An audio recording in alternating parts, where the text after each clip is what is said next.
長官ユナイテッドエンパイア今日は試合があったそして彼がエンパイアの応援してくれるってよみんなブローキンテーブルポッドキャストよろしく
What's going on, guys? Welcome to the Broken Tables Arena. This is the Broken Tables Podcast. I am your host, Jeffrey Vegas, here with our co-host, as always, King Rome.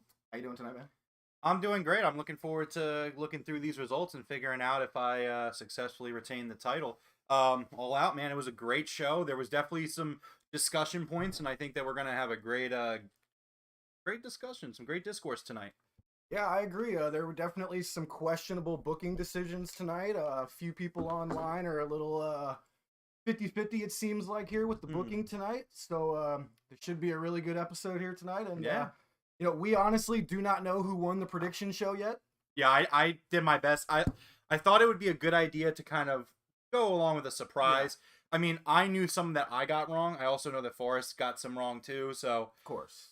I think we all kind of know some of our lock-in picks, and again, it'll be fun. We're gonna go through it. Bear with me because I didn't know the match order when we did the last show, so gonna be doing some going through data type stuff, but we'll be okay. Yeah. And like I said, we have no idea who actually won, so you'll find out along with us as we go through the show here. So let's go ahead and get started, man. We had the 0 hour pre-show. I actually really enjoyed the 0 hour pre-show. I thought every match was good enough. They were all kind of like dynamite matches, but still, it was decent for the pre-show. I thought they did a good job. Yeah, I really love the 0 hour. When they announced the 0 hour was coming back, I thought that it was great. The buy-in has always kind of historically been more of a pre-show. Yeah. And, other companies, their pre-shows usually are video packages with one match. But AEW and Tony Khan, he went a different route here. The 0 hour is going to be their world, not their world, I'm sorry, their card. They're going to have a free hour of wrestling. So Big T is asking, where's Forrest? So Forrest, being typical flaky Forrest, the Virtual Boy has fled the Broken Tables podcast arena, Jeff. I'm on the phone right now. I'm trying to get him on the phone. I'm trying to get him back into the arena. We don't even know who won yet. If he happened to win, he can't even accept his title right now. So when you guys see me looking at my phone, I'm attempting to get him back to the arena immediately.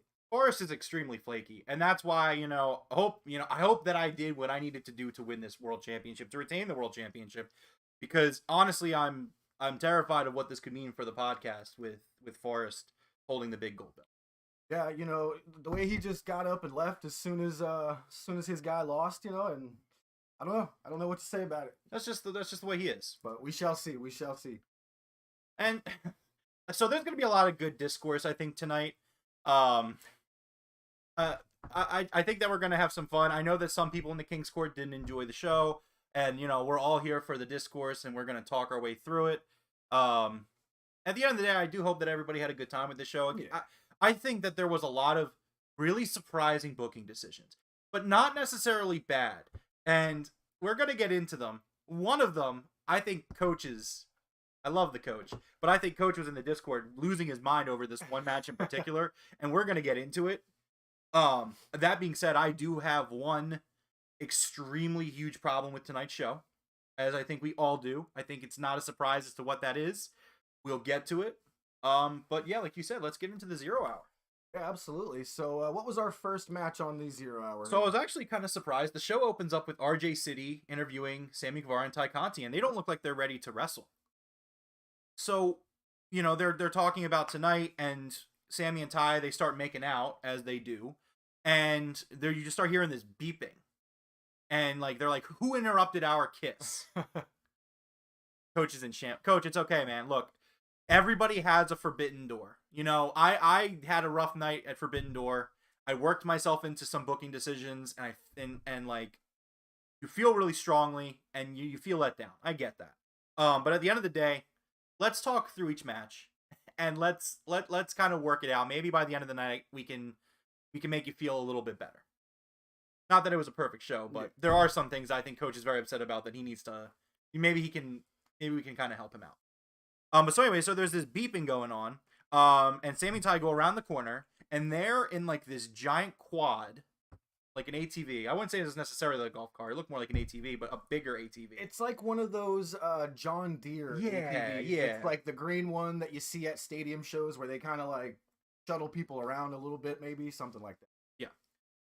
Yeah. But anyway, so Ortiz and Ruby Soho are in this quad. Let's just call it a quad for the sake of it. And so they just chase Sammy and Ty down. A throwback to the pandemic days. Stadium Stampede. The Stadium Stampede days. Well, it happened before the Stadium Stampede too. The Sammy has been chased by vehicles 3 times in the history of AEW, and he's been struck 3 times. Yo, they need to do a storyline where Sammy is now afraid of golf carts. Like as he's walking around backstage, if he sees a golf cart, he should be like, "Oh my god!" That would be great.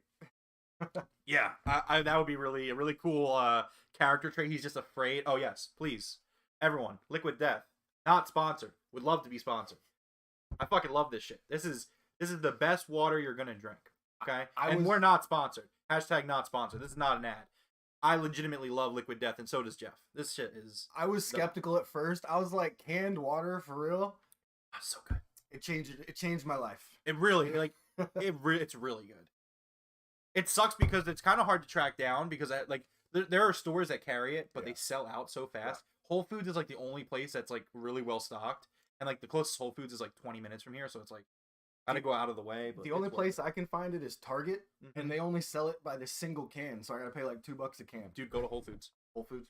Or I'll tell you what, I'll tell you there's a code to get free shipping. Okay, I'll tell you later. Okay. Anyways, so Sammy gets hit by this quad, and Ruby and Ortiz drag Sammy and Ty to the ring and start the match this way. That was great. I thought that was really unique, really cool. Coach Nick loves Liquid Death. There you go. Coach is getting back. Coach is coming back. Don't call it a comeback. No, I haven't seen it in Walmart yet. Yeah. Maybe Walmart has it on the West Coast, but not here. Anyways, so they start this match, and in the chat, let us know if there's any spots that really stood out to you here that you really enjoyed, so we can kind of go over them. But I thought this was a really solid opener to the to the show. It was good. It was a really enjoyable match. It's kind of funny because me and Coach were talking about it before the match. We were like, "Oh, hey, this is going to be our bathroom break." They started the show with it, so that didn't work. And I'm actually happy that I didn't go for a bathroom break for this one because it was actually decent. It was.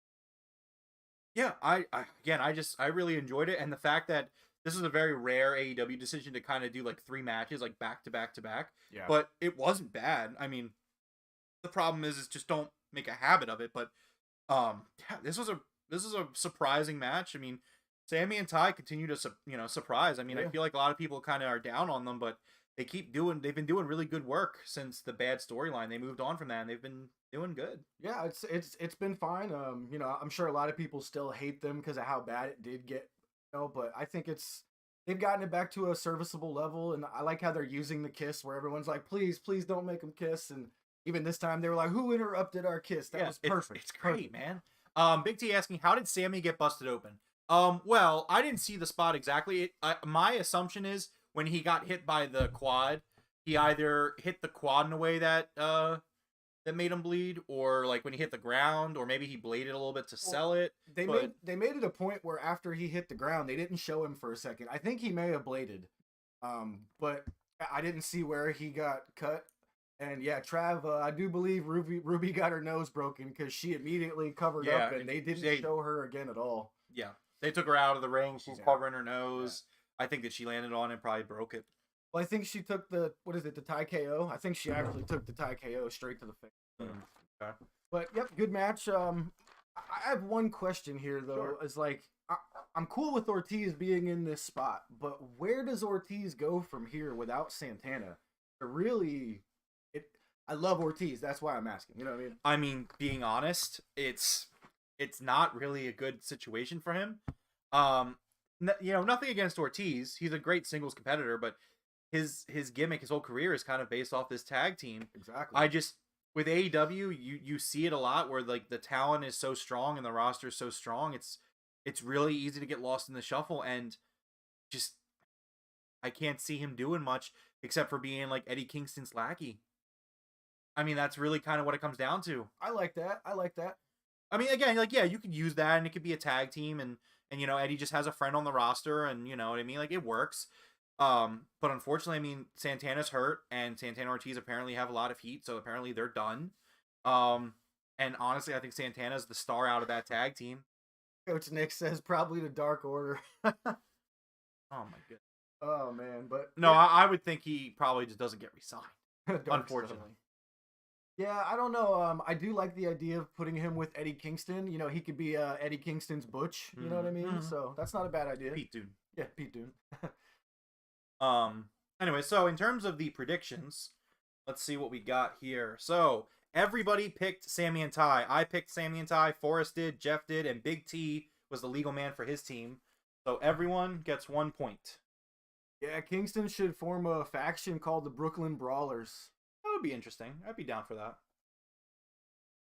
All right. So, yeah, all around, good opener. Good match. Yeah. Let's see. All right, so the next segment up was the FTW Championship. Hook versus Cool Hand. Angelo Parker. This was awesome. I love Hook. I think Hook is just phenomenal. We were watching this, and, like, I was talking to you guys, and I was like, man, Hook is just so clean and so smooth with how he does things. It is just wild to me. Like, this dude is a legit, like, he's Taz's son. Yeah. Because it's like, Taz might not have always had, like, the look of, like, that pretty boy wrestler, but, like, Taz was a fucking killer. And Hook has that. Yeah. And Hook has a great look. Hook's biggest thing is he got blessed with that perfect body. Yeah. Like, there's certain guys in sports just have it. Like, you got in soccer, you got Cristiano Ronaldo. In, basketball, you got LeBron James. Like, a man that is built with that perfect body just rises to the top.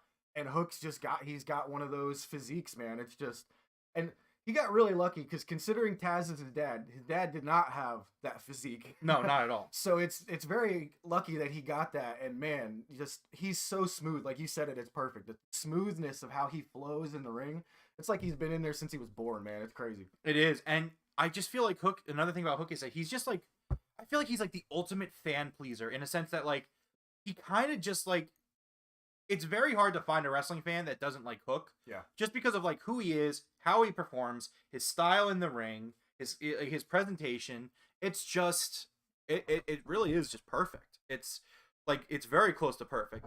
And I know some people are kind of critical of his like lack of promo, but like he doesn't need to talk. Taz never talked. And there are guys that make it that don't talk. You know what I mean? Yeah. So update real quick. I've gotten a hold of the chauffeur for Mr. Forrest here.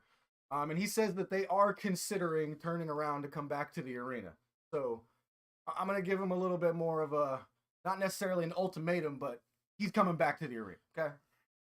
Yeah, right. I'll believe it when I see it. All right. So yeah, this was a really great match. Hook ends up winning this match via submission, with the Red Rum.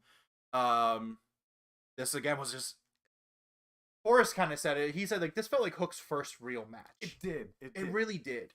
Because, like, Hook has been kind of burying guys. I know he had that match with QT at Double or Nothing, I think, last year that went a few minutes. But this really felt like the first match where, like, there was some sort of offense being taken against Hook. And you know what? He still looked really good. No, Coach, you're right. He's still like a kid. He still has that kid body, but you can tell he's going to grow into it, dude. Oh. Juan saying he pleases the ladies. He's a Chad. Yeah, that's a great way. That's actually a great way of putting it. A rare swish from Juan. Oh, Big T, that was Chef's kiss. That's Big what T. I'm. Thank you, Big T. Forrest is making his mom drive him around. I know it's really inconsiderate, and that's all Forrest is inconsiderate. It's it's a shame. I feel bad for Forrest's mom. She's a nice lady too. She really is. I feel bad for Forrest Bob. But so there was a post match, little fight. Matt Menard attacks Hook, and Action Bronson saves Hook. Yeah, man. Now, this was a really cool moment. I really enjoyed this. I thought it was great to have Action Bronson. For those who don't know, Action Bronson was the, his Hook's entrance theme is Action Bronson. Trav Roxanne took a bunch of kicks to the face. Cool hand Ant Wilder. Welcome, Ant. He says, Hook is incredible. Just needs to learn how to sell better. Well, again, I think that he just really hasn't had a lot of matches where he's had to sell. Yeah, he hasn't had to. We need to remember Hook is green. Hook is a rookie. Like this guy, he's been training in AEW, but like in terms of in-ring experience, like what's he been doing this for like a year? Maybe a year with actual real ring time? Yeah. Like, and even then he's been doing the squashing stuff. I don't know. Action Bronson has an amazing cooking show. Yep, I watch it all the time, man. That was what D was here with us. D was telling us that he goes on tour and goes to other countries to do his tour just so he can grab ingredients and cook and stuff. Yeah. Nice. So yeah, man. Of course, Hook winds up getting the win here with the red rum, and Angelo Parker taps out basically immediately on this one. So you know what would have been really, really bad if Hook lose? Let's fantasy book for a second. Worst case scenario. What if Hook lost this match, and then Action Bronson came into the ring, shook Angelo's hand, and then they sung "Goombaya," Hook and Action Bronson? That would have been great, right? Sure. That's great booking, right? Yeah. Okay. Roosevelt Boulevard, Inner North. What was that? That would be Forrest's GPS on his phone. Great, cool. Yeah, I'm coming back. As you can hear, the GPS is working. He's coming back. I'll believe it when I see it. Use the right lane to keep right to crossover. Yeah, if you can turn the volume down on your GPS, that would be great. I got you. I'm trying. There we go. Forrest, is that your GPS or is that your mom, dude? Big T was claiming that your mom was driving you around this late at night. I don't think it's a great idea to have her out this late. It's not fair to her. Yeah, I don't gotta come back for that, but I can't. Anyways. Okay. Well, I guess Forrest is joining us here. He's saying he's coming back. Again, I'll believe it when I see it. Forrest, we were just talking about Hook versus Angelo Parker, the FTW Championship match. What were your thoughts on this match?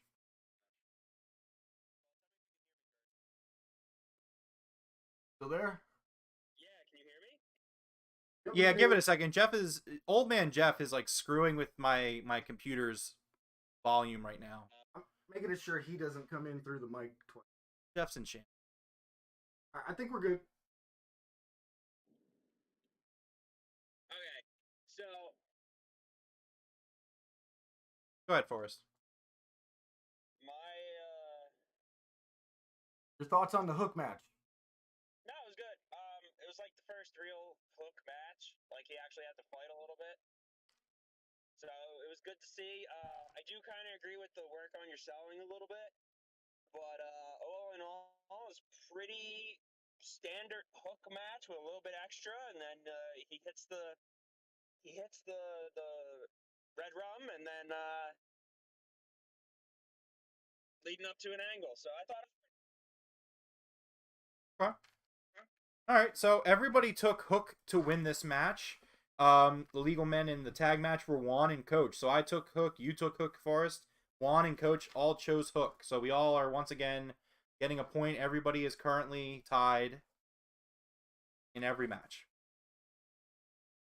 All right, so all around, really fun match. Next up, we had the All Atlantic Championship match. Pac versus Kip Sabian. What were your thoughts on this match? So, I thought it was a really good match, but for some reason, something felt off about Pac. It felt like he wasn't wrestling a Pac match, maybe, or maybe there's a slight injury he might be dealing with, but just something slightly felt off about him, but it didn't make a bad match. I was just wondering kind of like, where's all that like super quick explosiveness and all that stuff, but might have just been my imagination. I agree with you. I did notice that it seemed a little off in the beginning, but part of me is wondering if maybe they did this match in the style and the pacing that they did because they were introducing this new Kip Sabian character. True. I mean, I really enjoyed this character from Kip. It was very like him talking to the box and like asking the box for advice and like tell me what to do, and then he's like shaking, he's nodding his head like he's listening to the box. He's like, okay, I'll do that. And so this match was fine. I feel like this was more of a match that was trying to tell a story than put on a good match. Which there's nothing wrong with that as long as the storytelling is good and it's achieved, which I felt it was. And Pac ends up winning, retaining the title. Yeah, I was kind of hoping Kip would win here. I'm pretty sure I picked Kip. Just didn't want to see him lose his first match after he came back for 2 years, but I think this did a great job for him. It elevated him. It showed everybody what Kip can do because I'm sure everyone forgot.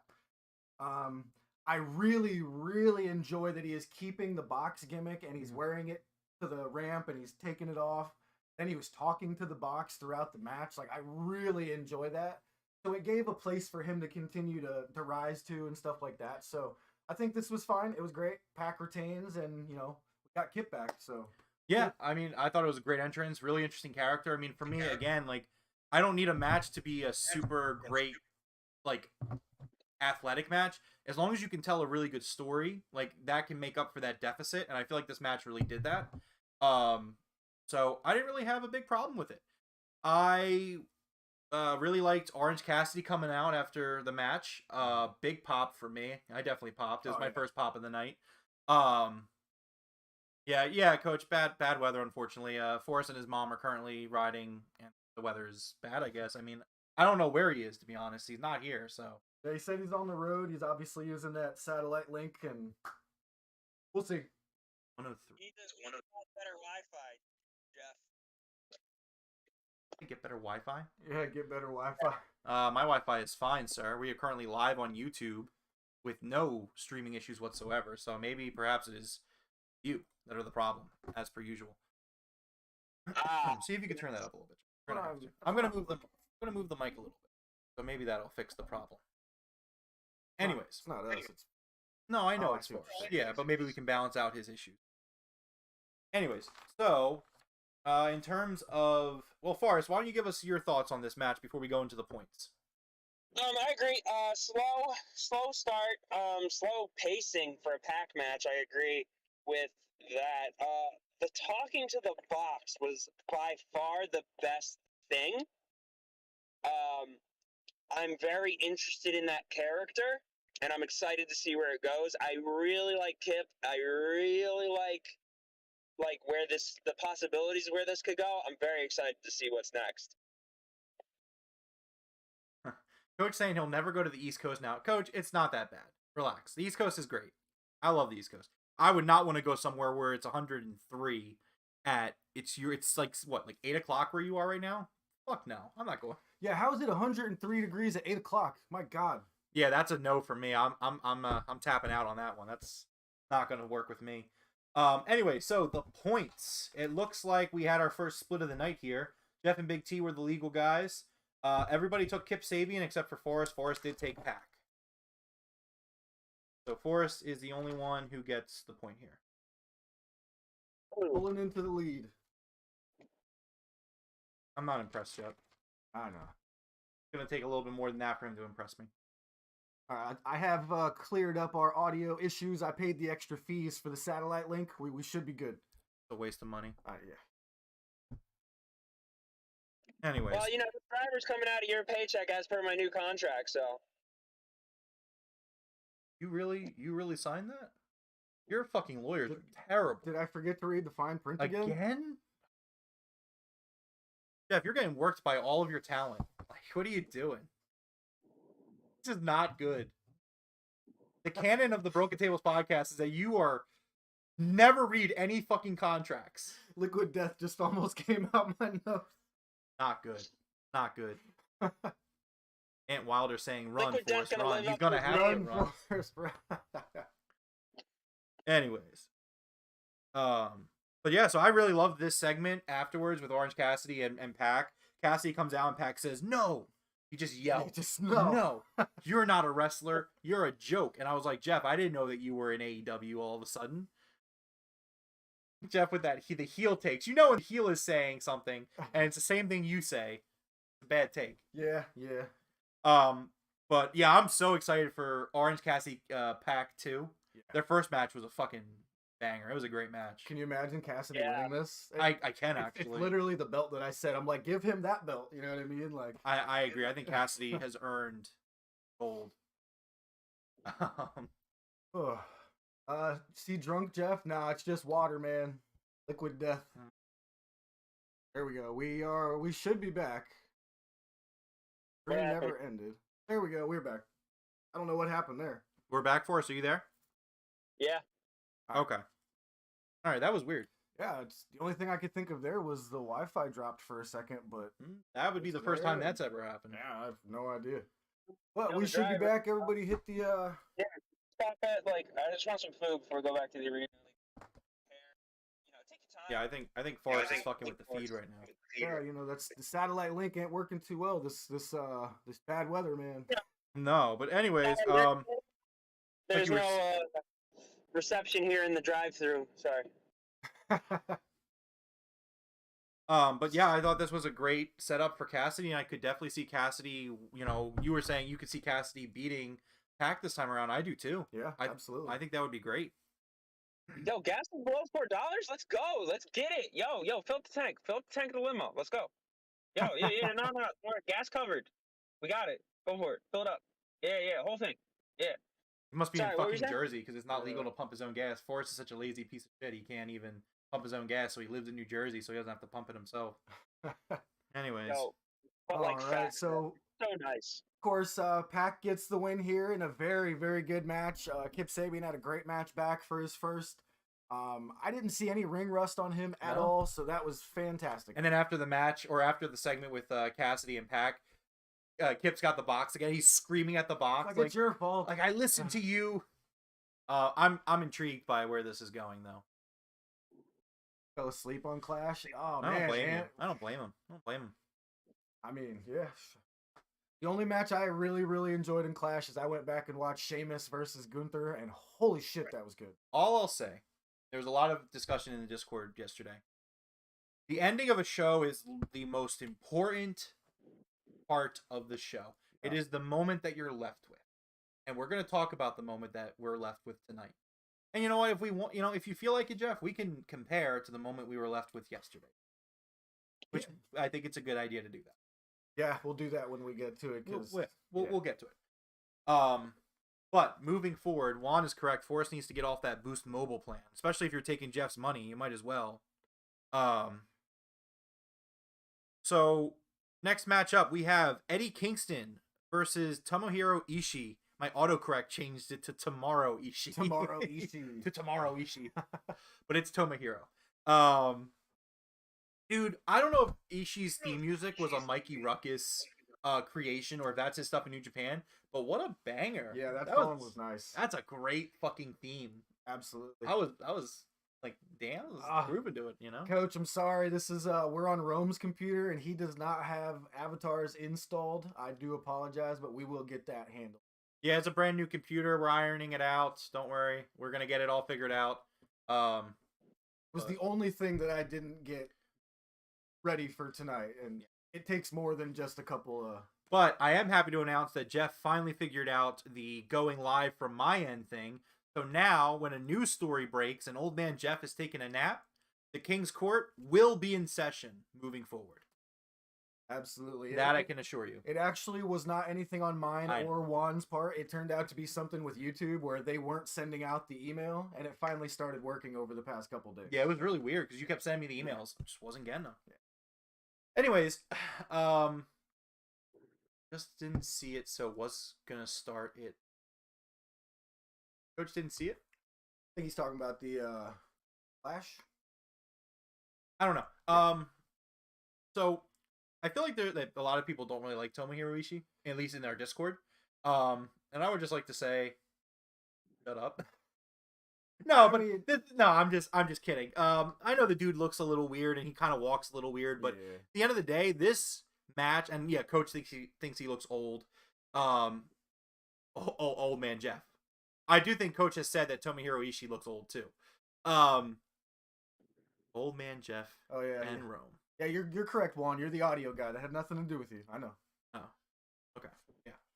Anyways, man, this was such a slugfest between Kingston and Ishii. They spent like 2 minutes just like chopping the Jesus out of each other. And then yeah, and I don't know if people saw it, but Ishii got like really bad like blood vessels popping like in his armpit area. Like it looked nasty. I mean, yeah, they put on a great match, and I understand some people don't, like Tomohiro Ishii. What you got to understand about that dude is he is like an absolute legend in Japan. So Tony really he likes history of wrestling. Like he loves wrestling history. So tons of people may not know who the guy is, but Tony Khan sure as hell knows who he is. So he treats him with the respect that he believes he should get. You know what I mean? Yeah.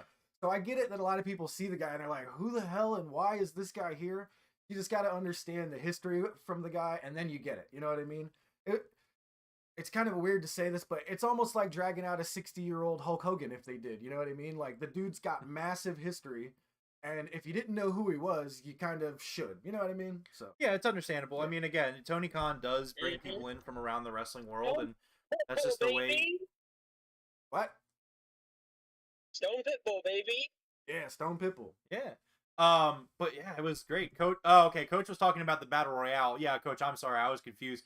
Coach saying he looks like he drank too much. Yeah, we were watching you in the Discord, Coach. I thought you might have had a little too much to drink throughout the night. I don't know what was going on. I was gonna say if he's anything like my dad when he's barbecuing, he's like a half a case deep already. Right. Travrock really liked the match. He thought it was great. The crowd was really into it too. Yeah, I agree. They were really hot for this match, you know. Eddie's super over no matter what he's doing. The crowd just absolutely loves Eddie. Charisma out the ass, you know what I mean? Yeah. Eddie ends up winning with a Northern Lights driver. Really cool looking move. So that was pretty cool. I want to say, so I said after the back fist twice, I was like, you need a new finisher, Eddie. It's not working anymore. And he immediately hits that Northern Lights, suplex? It was a Northern Lights driver. Northern Lights driver, yeah. And I was like, there it is, new finisher. So that was cool. That was really cool. Yeah, Big T saying Eddie was on fire. Coach saying, I don't like to drink maybe once every 3 to 4 months. Well, I guess you met that quota today. That's exactly how I am, Coach, to be honest. Yep. Juan says King in Kingston, absolutely. Yeah. But so this was a great match. Really cool gesture from Eddie here, from what really felt like a shoot because of how he had to relay the message. But so Eddie had them cut his music and play Ishii's music as they walked out. That was a really cool sign of respect. Again, showing that this guy does have a history that people really, really, they respect this guy a lot. He's at the end of his career, obviously. So, they're kind of doing the Sting thing with him, I guess. That makes a little bit of sense, giving him what he wanted to do at the end of his career. So. That really felt like a shoot from Eddie because Eddie had clearly whispered it to the ref. He said, hey, tell him to cut my music and play his music. And then Eddie's going like this. Yeah. Clearly that wasn't a planned moment, but it was a really cool moment, coming out the end of that match. Forrest, what did you think about the match?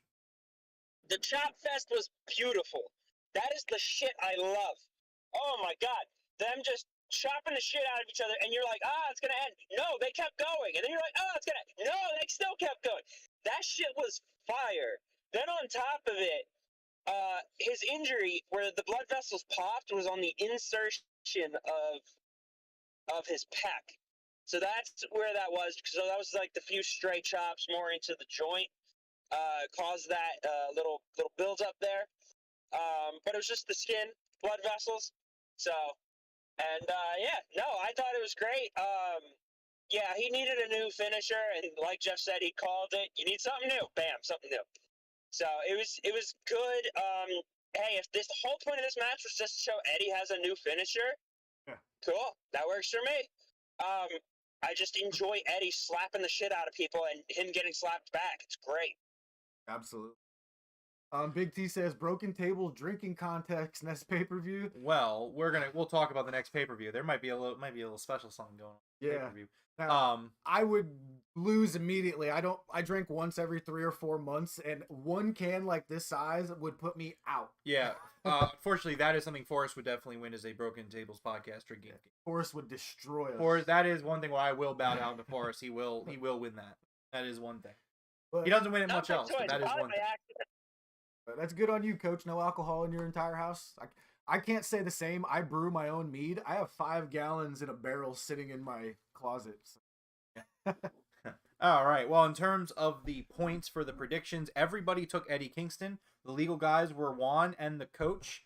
So currently, just checking in at the end of the 0 hour, Forrest is ahead of me with 4 points. I have 3 points. The team of Jeff and Juan have 3 points total. Jeff having 1, Juan having 2.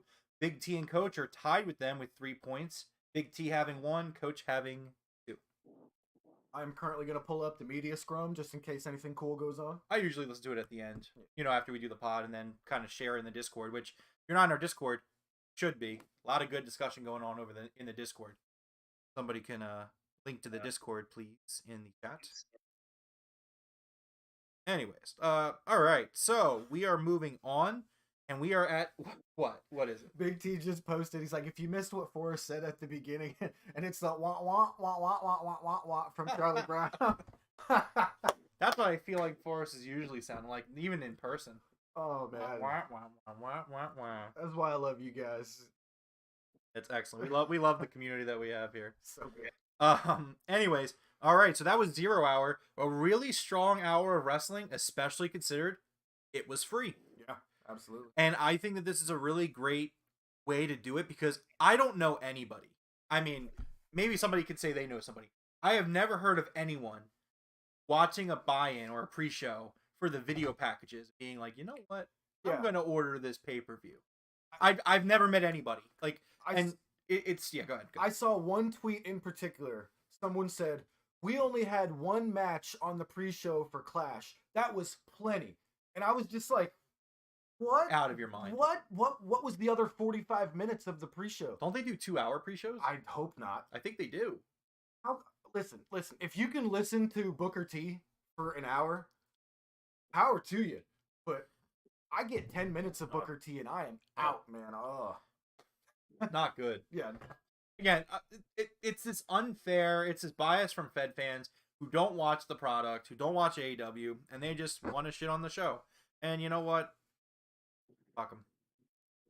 But I still do believe 15 matches may have been too much. But to say that on the free part of this pay-per-view that 4 was too many, I'm just like, there's something wrong. Your brain is reaching to a place that it wants to go, but it shouldn't exist. Of course. Like, of course.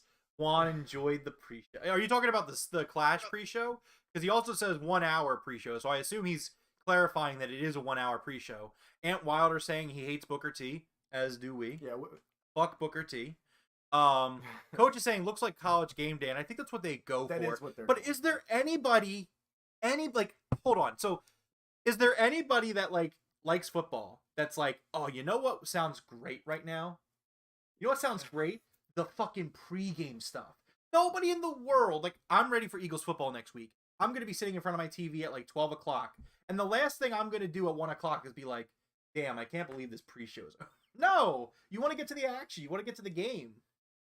Yeah, I mean, when it comes to the College Game Day stuff, if my team is playing in that game that they're doing that hype up for, I'll watch that.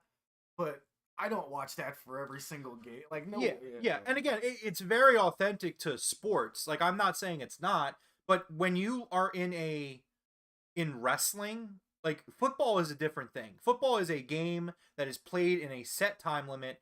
That this is what you're doing. You can't start the game early. You can't finish the game late unless overtime, of course. Yeah. But in wrestling, why would you have this boring chunk of hour just to simulate it and make it feel like a real sport?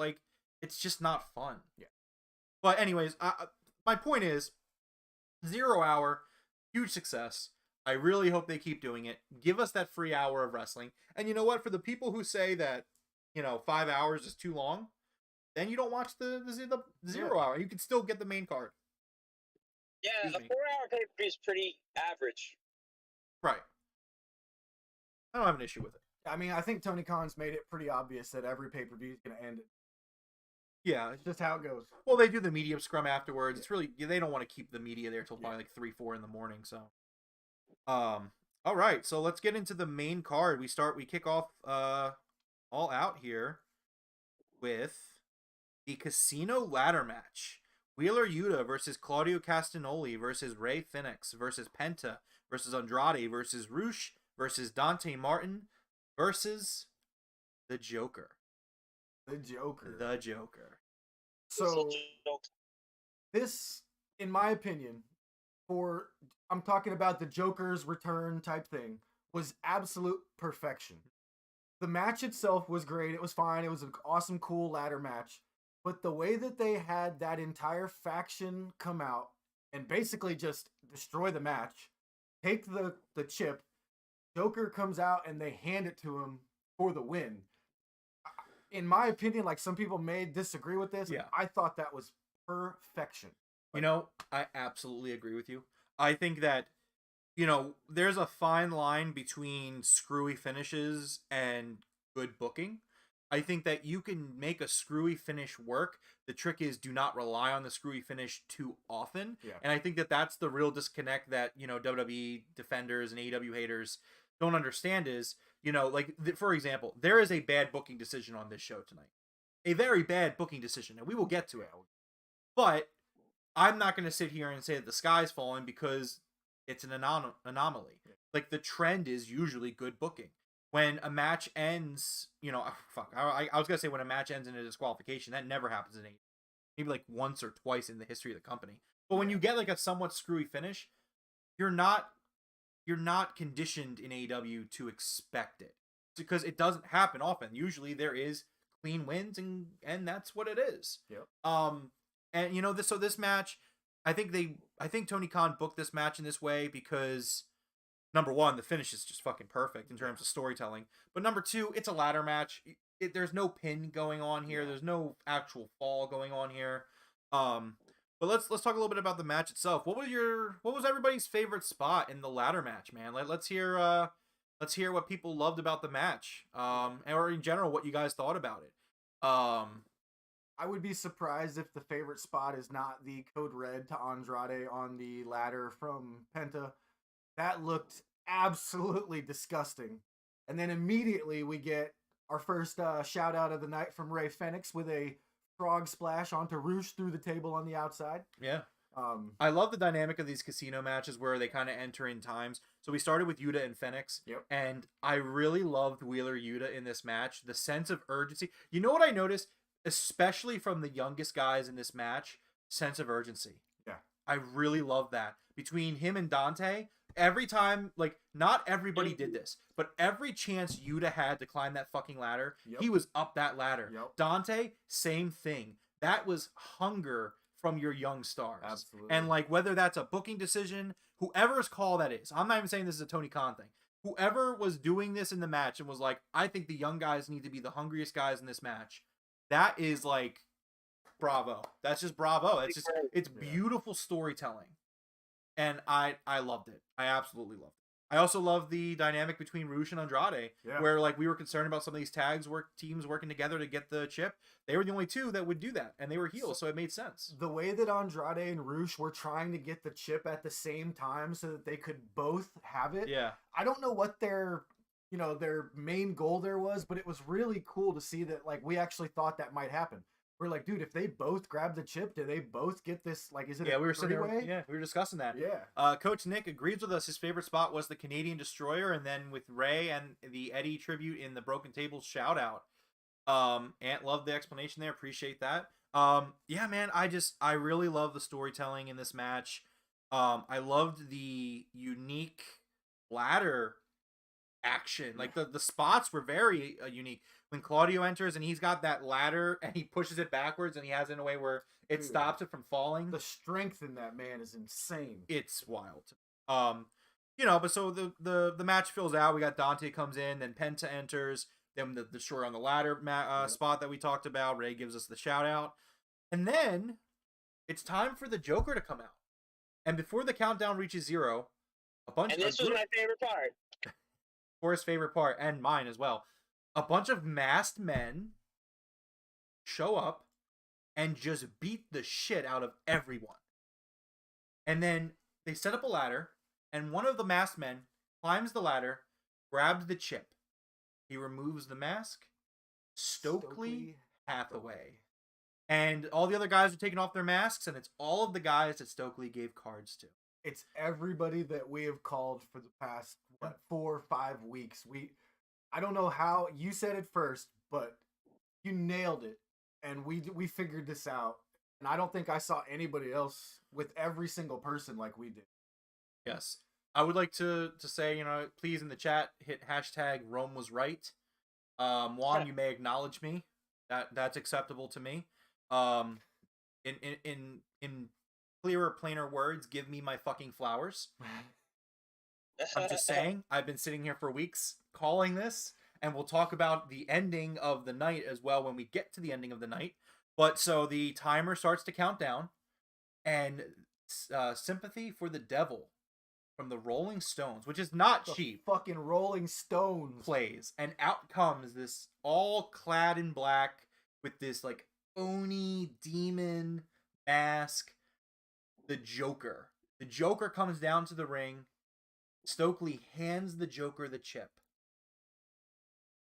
The Joker wins. Just instantly, the casino ladder match. In the ring, and he wins. He goes to remove his mask, but look, hold on, pause. Juan, look, man. I understand you may never say this again. You gotta give it to me, man.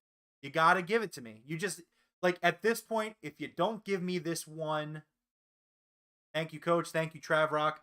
If you don't give me this one, Juan, then you're forever just a troll with no redeeming quality.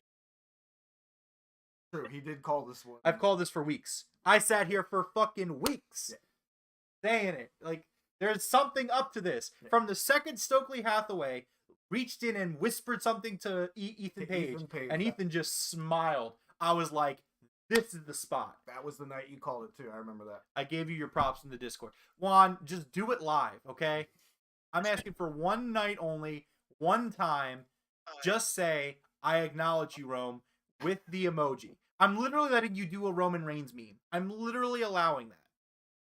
This would have never happened like a month ago. No, it never would have happened. I'm literally letting you reference Roman Reigns and me in the same sentence. Do you know how fucking sick that makes me? I hate Roman Reigns. If anything, Juan, by you doing that, you're hurting me.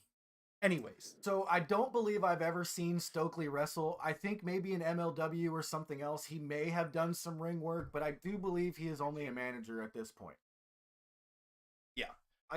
I think somebody has said they saw him in the ring once or twice, but I believe at this point in his career, he is just a manager. Now, smart fans, again, we're not going to talk about who this person is yet, but we'll say that the Joker, the way he walked to the ring, the shoes he wore, the mannerisms, we know who it is. And if you're watching the show, look, well, I acknowledge that Juan is the #1 Fed fan. So okay, that's good enough. I'll take that. Can someone screenshot that for me?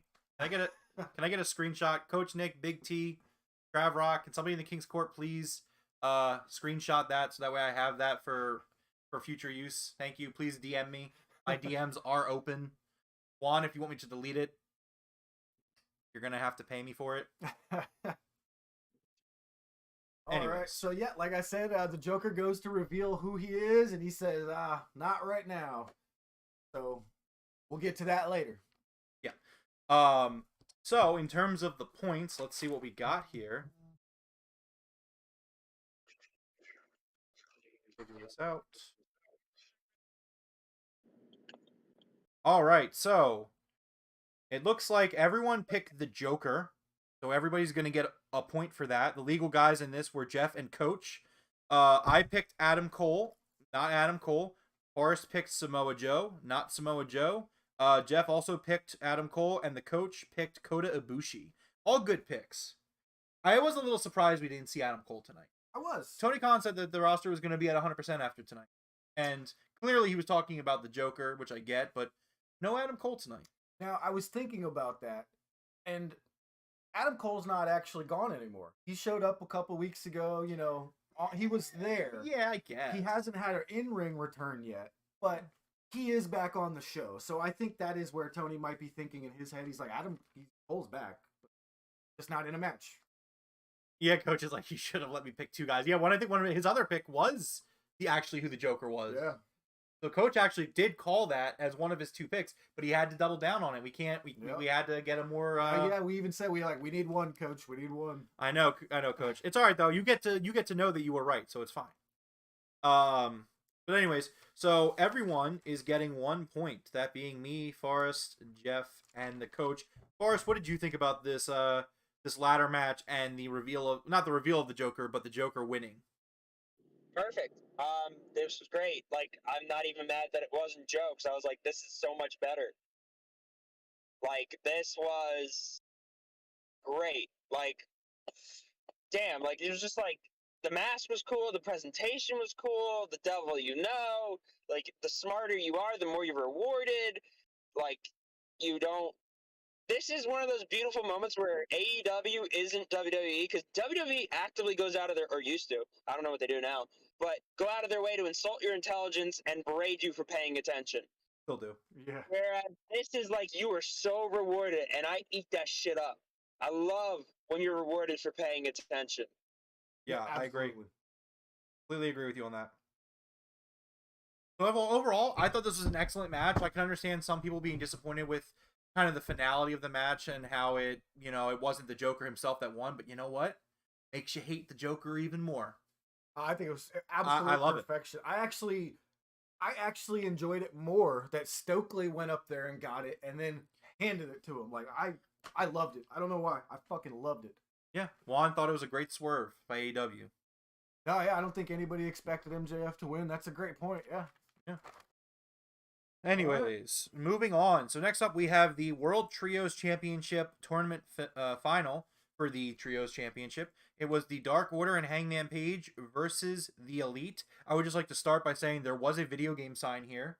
A video game take sign. It was Shenmue 3 was a waste of time and money. Agreed. Yeah, for those that don't know that story, basically, people were really cheated out of some money with Shenmue 3. Creators of Shenmue, people wanted a third one for years. They came out and said, hey, we'll make it, but we have to do a Kickstarter. And people funded that game. And they said, without the funding, we can't make this game. We need the fans to fund this game, or it's not happening. And then they took Sony money. Sony paid a boatload of money to help publish the game. So that's a bad look in my mind. Yeah. Both on the creators of Shenmue, more so on the creators of Shenmue. It's kind of shitty from Sony's aspect too. But so that was a great sign, and I 100% agree with the take, because also I've been told Shenmue 3, not a very good game. Yeah. It was like they copied Shenmue 2 and... All right. Anyways, getting into the match, let's talk about Kenny Omega and Hangman Adam Page and the next chapter in the story of the Elite. This was so good. Now, I almost wanted this to have a different spot in the card because the crowd was just absolutely bananas for this match. It was unbelievable, and every time Hangman and Kenny stepped into the ring together, it was just like the edge of your seat. The crowd stood up every time. This was so good. So good. Yeah, I thought that this was... I just love this story between them just going forward. Travrock saying he did it because it made sense for Punk MJF at Grand York. Okay, yeah. We're on the same page with that one. We'll talk about it, though. Juan said that this trios match was his favorite match by far. And I definitely think that this definitely is a shoo-in for probably one of the better matches of the night. Yeah, absolutely. So the story here with Hangman and Kenny and them getting back into it and just all the moving parts. Elephant in the room. Let's get it out of the way. No Bray. No Wyndham. However, there were teases. Not necessarily of Bray and Wyndham, but teases of the Dark Order breaking up. I mean, looking through it, guys in the chat, let us know what you thought of the match. Let us know your favorite spots. But the spots that really stick out to me are the spots where you know, Reynolds blind tagging himself in when, you know, on Hangman, or the end of the match, the finish of the match, you got Hangman goes for the buckshot and he's trying to hit, I believe it was Matt. Matt ducks out of the way. He hits John Silver, and that's how they lose the match. Yeah, Juan, I completely agree. There's got to be a rematch here. And like Rome just said, so Hangman goes for the buckshot, but he winds up hitting John Silver instead. I really see a Dark Order turning on Hangman here. I would actually put some money down that that's where we're heading. Probably. Let's see. Big T saying Kenny Omega is incredible, being at 100%. The coach saying his favorite spot was the 4-way super kick. That was an excellent spot. It looked so good. It's so hard to hit two people at the same time, and they did 4 of them. Yeah, I don't know even. You know what? I don't know if there's a rematch down the road. Coach is kind of saying rematch, lol. No, I actually don't know if they get to that point. I was actually gonna say that too. I think Hangman. I think they're turning on Hangman quite soon. Yes. Whether there's a new leader or not, and again, hopefully we're going somewhere with the Dark Order. I've been saying it for months. I was kind of hoping we were going to go somewhere tonight, and we definitely started going somewhere. So again, this is like, I felt like this was kind of the first time in the night where maybe expectations weren't 100% met because of the unreasonable expectations. I mean, I've been saying it on the podcast. While absolutely I would love to see Bray Wyatt or Wyndham in AEW, I'm not 100% on that one. I'm really not, and I've been saying it very often. I'm trying to get people to like lower their expectations a little bit. Like, let's calm down. I mean, honestly, for me, it's a 50-50 where he ends up. It isn't by no means a sure thing where he ends. Yeah, and I just hope that, you know, like, this is coming from my heart, not my brain. Yeah. I hope that Bray has that soft spot in his heart for Brody. Yeah. You know what I mean? Yeah. Like, they were together for a long time over in WWE. So I'm wondering if, like, maybe he wants to come and finish what Brody started. You know what I mean? Like, yeah, because that's what it feels like right now to me. It feels like the Dark Order was great. Brody unfortunately passed away, and it just felt like there was something missing after that, and they've never been able to figure out what that was that's missing. So, you know, I think Wyndham could still easily show up here. Got the Grand Slam show, that could be possible. But actually, now that we're talking about it, I don't see a rematch happening here. I more so see the Dark Order turning on Hangman much sooner than later, and that storyline progressing rather than a rematch. So Juan said he's going to be honest here. Let's touch on the coach first because his thing just got bumped off. Coach saying the Dark Order's going back to Dark where they belong. I don't think that's 100% fair. Well, I am sick of the gimmick. I said it multiple times during the match, and this is just this match itself excellent match from everyone involved. The Dark Order is very talented. They just need the direction.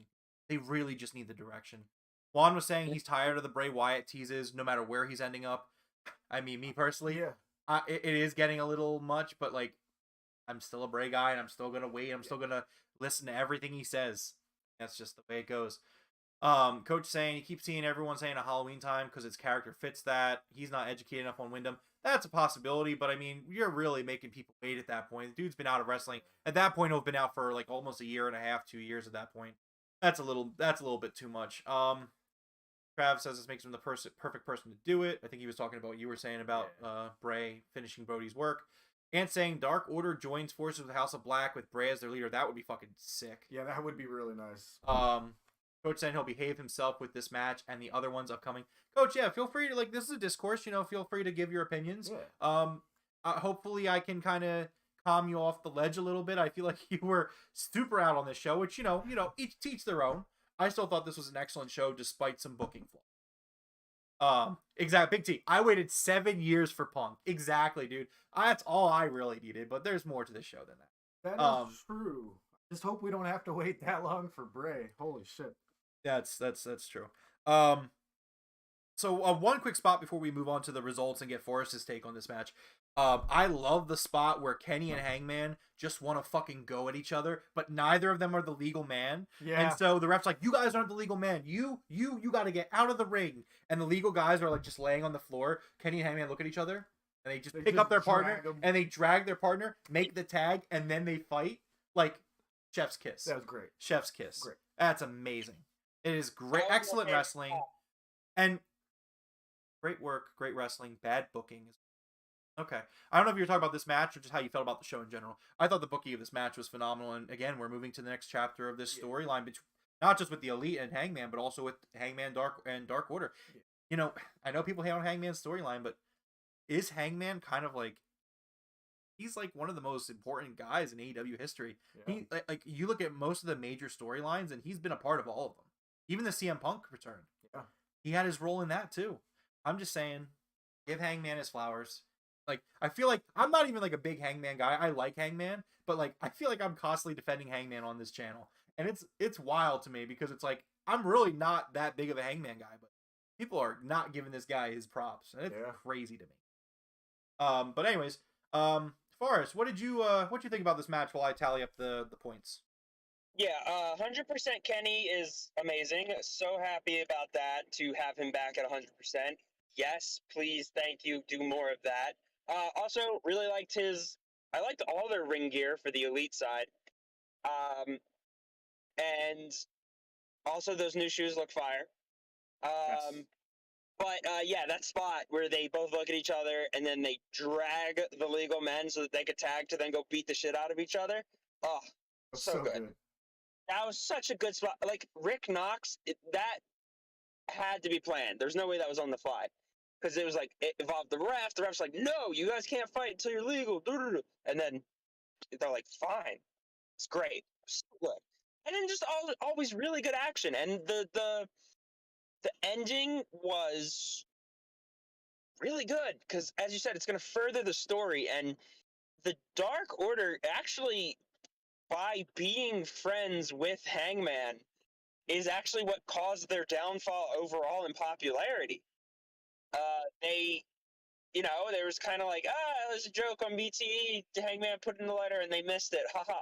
He kind of becomes the pseudo leader of the Elite, but it's not his home. It's his friends and he's friendly, but I don't know. I think this is gonna lead with him going home to fight a bigger threat, which might end up being something that happens later. Well, that group that helped with the casino ladder. Yeah. So Forrest, Coach Nick is pointing out, like, that must be a really long drive-through line at McDonald's. You're still not here. He's also saying that it's kind of crazy that you said no to Curly's so you could get McDonald's. Hold up. The fuck did you just say? McDonald's is garbage. I will eat at Wawa. Thank you very much. We have class here. Wawa doesn't even have drive-thru. Well, they have one drive-thru, but it's not. Wawa has drive-thrus? You said you were in a drive-thru. Drive-thrus. Okay. All right. Sure. Whatever. Forrest is correct. Wawa is very good, but I mean, whatever. Right. Curly's is still better. So who got the points for this one? All right. So, well, firstly, I have to own up to me not getting my bonus point. I predicted this whole Wyndham debut, and it did not happen that way. Juan and Big T were the legal guys here. Forrest, myself, and Big T all chose the Elite. We didn't do pinfalls for this one. I wish we had, but we didn't. So this is a 1-pointer. Juan chose the Dark Order. So Forrest, myself, and Big T, we are all getting a point. And congratulations to Kenny Omega, by the way. He is now the only person to have been the AEW World Champion, AEW Tag Team Champion, and the AEW Trios Champion. That is really cool. Coach is asking, what the fuck is a Wawa? Yeah. Coach, Wawa is probably, I would put it as like the greatest convenience store / deli chain out there. I mean, it's dipped in quality in recent years. It's not as good as it once was, but it's still... Does my description do it any justice? A gas station type place with a high quality Subway? Okay. I mean, their selection of convenience store stuff is also very good, compared to... It's like a fancy 7-Eleven where they make you sandwiches. And... Yeah, they have good mac and cheese. Oh, hell yeah. I like it. Anyways, moving on. So just kind of an update where we are with the points. Forrest has 6 points. I have 5. He's ahead by 1 point. Jeff has 2 points. Juan has 2 points. Combined, they have 4 points. Big T has 2 points. Coach has 3 points. Combined, they have 5 points. Oof. So we have some tight races going on tonight here in the broken predictions. All right. Let's see. What do we have next? Next up, we have the TBS Championship, Jade Cargill versus Athena. And I just want to start by saying Athena looked so cool in her entrance tonight. There was some really dope ass entrances. Dude, Athena's gear, the new wings, everything. eyes. Oh, the eyes. Oh my god. Like that's what a fallen goddess looks like. Like that just looked really good. This was kind of a shorter match. Jade looked really good too. Let's not the She-Hulk. Okay, yeah, cosplay- Jade also Yes. looks great with the No. She-Hulk. The look. She-Hulk was awesome. No, yes. you are correct. Coach Nick, this is the first match of the night, if I'm not mistaken, where Coach was upset. Coach, and you know what? To an extent, I will, to an extent, agree with Coach, but not as like full blown as Coach. Like Coach is completely out on Jade. He's citing Goldberg, which I understand. The Goldberg formula can get very tedious. We are in a very tedious stage of the Goldberg formula. I agree with that. I picked Athena to win this match. I did not get my point. I thought this was a short match that was pretty good for the time it had. Jade does end up picking the win. So to let me start with kind of the part of me that agrees with Coach. I think you're correct in a sense that who is going to beat Jade at this point? And like and that's fine. That's what you're like. That's how I looked at it too. I picked Athena based off that. I think that Athena was the perfect one to bring in. Yeah. You know, she's on fire right now. She's super hot. I do think that the booking decision before Statlander got hurt was for Stat to beat Thunder and for Athena to beat. That's how I really thought it was going. Yeah. That being said, it didn't happen. I don't know who's going to beat Jade. Jade is now 37-0 in title defenses. That being said, I mean, I can't knock Jade because Jade's still killing it. I mean, I think she's having great matches. Like, her promo skills are still really good. Granted, I thought Athena kind of outdid her on Friday. Again, I felt like Athena should have beaten her, could have beaten her. But, I mean, I don't really have an issue with Jade still winning. I'm going to trust that Tony Khan has a plan. I mean, he might have something lined up. Something might get set in motion soon. So it's a wait and see thing for me. But at the same time, I don't dislike Jade enough where I'm upset that she's still the champion. I know that Coach is upset. Now, first off, Juan, so you can't say she looked like a jobber when she came into the ring and basically almost beat Jade in the first 30 seconds with her finisher. She hit Jade right at the beginning with her off the top rope stunner. Mm-hmm. She looked super strong most of the match. It's not like Jade squashed her at all. You guys got to remember, Tony Khan really, really, really does not like to put belts onto ex-WWE people unless it is a massive megastar. So I wanted Athena to win here, and I know I picked her. I really did not think that they would ever put this belt on Athena, at least not for another year. So you're saying you made a heart pick? I made a heart pick, yeah, because I really wanted her to win. Listen, I don't use the S word a lot, the simp word, but I might just have to for Athena because But no, so again, I'm just not really out on Jade. I think Jade is a lot better than I think a lot of people, mostly the Coach, think. So for me, I mean, I don't think Jade is like that's a fair comparison, Coach. Yeah. That's a fair comparison to compare to Roman. Yeah. I think that's a really, really fair comparison. yeah, I feel like that's a much better way for you to put it than Yeah, and I can understand that, and I Yeah. do. I mean, for me, I just think that the capacity that they're using Jade is more acceptable than the way that they. I think it's slightly different, but it's a very similar comparison. I don't really have much of an issue with it yet.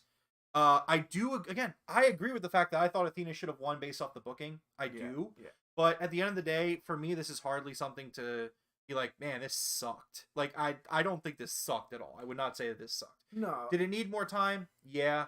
Did it, should Athena have won? Probably. But I mean, that's pro wrestling, man. You're not always going to get every booking decision to go your. And I actually think this one suffered from the same thing that the other booking decision that everyone really hated tonight. I think they both suffered from the same thing of, as fans, I think we really, really wanted somebody to win like really bad tonight. It's a good build. And when that didn't happen, Yeah. it seemed like, bad booking when you got to understand, for every time that you wanted someone to win or you wanted someone to lose, there's other people that wanted the other result. Yeah. So there are people that really love Jade. yes, You and know, like my she sells wife. merch. My wife's a massive Jade fan, so she did not want. She never wants Jade to lose. She's like, go to 50-0, go to 60-0, and I'm like, Jesus, no. But you know, Yeah, there are people that want that. as well. What was that for us? I said I'm of the 50-0 as well. Yeah. See. Yeah. Jade is awesome. Like, I know she's still in training. Like, you can see there's little holes certain times in her sequences, but no, there's something there. She has it. Like, that promo they used from last week was not her best promo work. She's absolutely like eviscerated people on the mic. Like, she's good. Like, she is good. She's better than a Goldberg. And I think we're going to, because of how long this is taking, we're gonna enjoy the fall of Jade so much more. Right. And I'll also say this. So Juan saying in the chat that Athena deserves better. Great promo last week for nothing. I completely disagree. I think at the end of the day, people went into this match like Coach, like me, looking at that promo on Friday like, damn, Athena's got a shot. Yeah. And you know what? That's the point. That is the whole point, that Athena did such a great job at selling this match that there are people like. So going into this, predictions, right? I might lose my title tonight. And this was a very difficult card to call. It's too soon to call that, though. Yeah, we don't know. But, because he's only ahead by 1 point. Yeah. And you guys are only down by 1 point. It's a very tight race. But it's just like, that's the best kind of show when you're looking at it and you're like, I honestly don't fucking know who's going to win. Like, you don't want to be, I want to be right to win the game, but I don't want to be right every single time because then I just know what's going to fucking happen. Exactly. And that's boring. I don't want to know what's going to happen every time. And Juan, remember, the payoff doesn't have to be tonight. The payoff could be next week still because there was interference by the baddies multiple times. Like, you could even see Athena every time they interfered, she just stood there like, is this shit really happening again? So there is plenty of, you know. So I'll say this, and I think that, and Juan, this isn't a knock on you being a WWE fan. This is just kind of an observation. WWE has a structure that they've always done, for better or for worse. They have a pay-per-view every single month, and you do a 4-week build leading. I know you want to be right. I want to be right too, but I'm just saying in terms of like the excitement of pro wrestling. But WWE has a formula that we have been conditioned to where, okay, week 1, start its story. Week 2 and week 3 and week 4, build the story. End of week 4, pay-per-view, you end the story. Or you start the loop all over again with the same story. AEW is not that. They do 4 pay-per-views a year, 5 now, including Forbidden Door. Yep. They end feuds when they want to. Exactly. There will be blow-off matches on Dynamites, on Rampages, on specials at Arthur Ashe. Coach, I love you, bro. I love the coach love too. You, dude. Yeah, and again, we're disagreements. It's all good. We're all having a great time. At the end of the day, we all fucking love pro wrestling, and that's the most important. But so again, like with a lot of these booking decisions tonight, you just gotta like understand that this is not the end of the world. Like if this was like the last AEW show ever, be like, oh yeah, man, Athena probably should have won that. Yeah. But it's not the last AEW show ever. We have Wednesday Night Dynamite in 3 days. Well, it's Sunday. Yeah, 3 days. You know, you also got to remember Statlander getting hurt. I'm almost positive changed a whole bunch of plans. So yeah, I agree with that completely. And Juan likes both formats, and you know what? That's okay. Yeah, that's fine. I have my personal preferences. He has personal. You have it's great. It's fantastic. Forrest, what were your thoughts on this Jade Athena match while I check the points? Love the outfits for both of them. Great outfits. They were spectacular. Athena's new wings were dope. I liked her mask. I'm very much about the aesthetics. I love the Hulk entrance. That for the match, it was really good. There was a few, like I said, holes in her sequences, which she is still learning. Which it's weird. You don't want your champion to still be learning, but at the same time, it is what it is. So, I think it was just really. I was on the edge of my seat a few times. I was like, oh, especially when the eclipse right away. Then she goes for the what is it? I want to call it the glam slam, but I know it's jaded. She goes for jaded, and Ember Moon gets out of it. You're sweating again. Then she hits the jaded, and it's good. And I was like, okay, it's a jade match, but honestly, Athena was built up in a way that she, up until now, there weren't too many times where I was like, yeah, Jade's not winning this one. With Athena, I was like, shit, I don't know, man, maybe. So even a few times in the match, but that was the point. When you have these insanely long runs, this is what happened with Asuka and NXT. Every so often you just knock out a few just to get the number to where you want the number to be. So you're like bang, bang, bang, three more wins. Cool, we're close to a cool number. Are they gonna get this win? And then that's when you lose or whatever. They get it and then they lose or whatever. But the thing is, as you get closer to these numbers or these big events, you want these characters that they're coming up against. They want you to have that seed of doubt to be like, oh shit, this might be the person that actually does beat her. Yeah. Huh. Hey, And that's how Purple you're right there. There we supposed go. to book. Yeah, purple calling Agreed. Jade going 50-0. Coach asked a question if we think that Statlander affected the plans. I absolutely do think that. 100%. Could Statlander be the one that dethrones Jade? You know what? Possibly.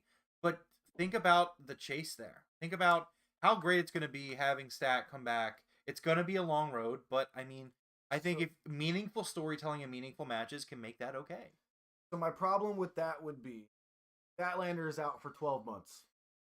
So yeah, that's true. That's a long time. We wanted Jade to lose it tonight. We would have to figure out a way to go another full year. That's fair. So that's my only problem with that. Again, I don't know. Who knows? We'll see what happens. I don't know.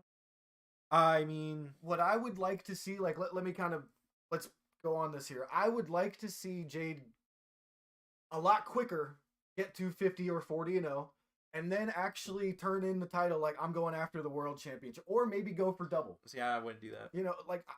I like that better. I like her to try to go to be a double champ. I want to see her challenge, Tony or something like that, maybe. Well, I do think Jade is destined to chase the women's championship after she's done with TBS championship. I don't think she should do it like that. I think she should do a job and put someone over. True. I think that's the way to do it. I think you gotta put someone over. When you build up a streak like that was the big thing with Goldberg and this is where Coach has his negative views of Goldberg was, well, what did they do with Goldberg? Hulk Hogan beat him. Of course you're not gonna like that. Cattle prod. Awful build up. Because here's another thing. Yes, Jade is a champion, so it's slightly different, but nobody talks about Hook right like that. Hook and Jade started around the same time. They have the same style in terms of they're just not beatable. So yeah, I'm not super concerned about it. We'll see what happens. Again, Tony Khan usually delivers. I don't have many issues with him. No, yeah. I have an issue tonight, but I don't have many issues with it. Yeah, it is what it is. Jade won. I'm sure a lot of people expected it to happen, but a lot of people wanted Athena to take it home. But it is what it is. We'll see where this goes from here. Yeah. That being said, point-wise, Juan and Coach were the legal guys here. Forrest and Juan get a point. They both took Jade. Oh, thank God, Juan. I had Athena. Yes, you did. All right. Let me grab my notes and see what's going on next. Next up, we had CM Punk arriving to the building. He walks up to the building with Larry, his dog, and his best friend and trainer, Ace Steel. And Alex Abrahantes says, Alex Marvez. Alex Marvez says, speak of the devil, it's CM Punk. Another hint. And so anyway, he asked CM Punk if he's 100%, if he's ready to go, and Punk gives a very honest promo and says, you know what, I don't think I've ever been 100%. I've never been 100% in my entire career. I'm going to go in there and I'm going to fight and I'm going to win.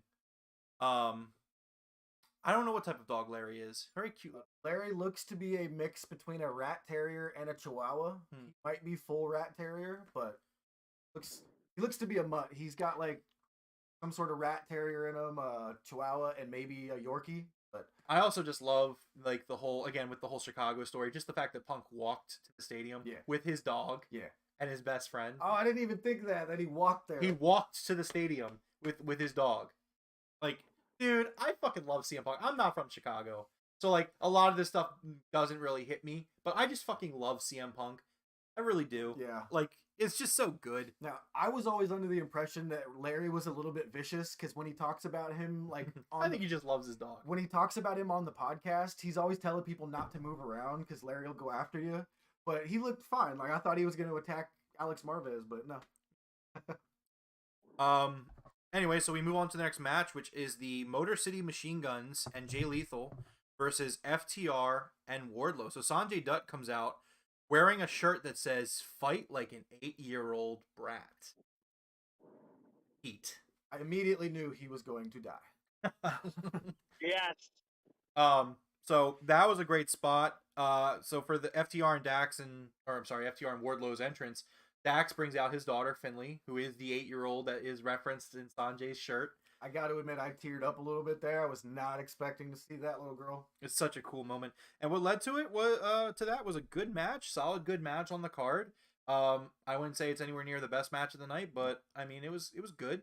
This is what we expected, you know. I don't think anybody expected Wardlow and FTR to lose or anything like that. He showed the Motor City Machine Guns a little bit. They looked really good, to be honest. So, yeah, I thought this was great. Fun. So Coach said this was his bathroom break. That's understandable. I Yeah. felt like this was a point in the show where there were a few points in the show where people just needed to breathe, and I felt like that happened a few times. I think Coach kind of also took that as the crowd kind of being out of it. I don't think it was necessarily the crowd was out of it, except for one moment. There's one moment in the show where I think the crowd did legitimately just stop, out of exhaustion, which Juan's kind of referring to, and we'll get into it. Who's got the points on this one? All right, so let's see. Forrest, what did you think of this match? Well, I want to, I liked it. It was a good match. The Power Bomb Symphony does not work in trios matches.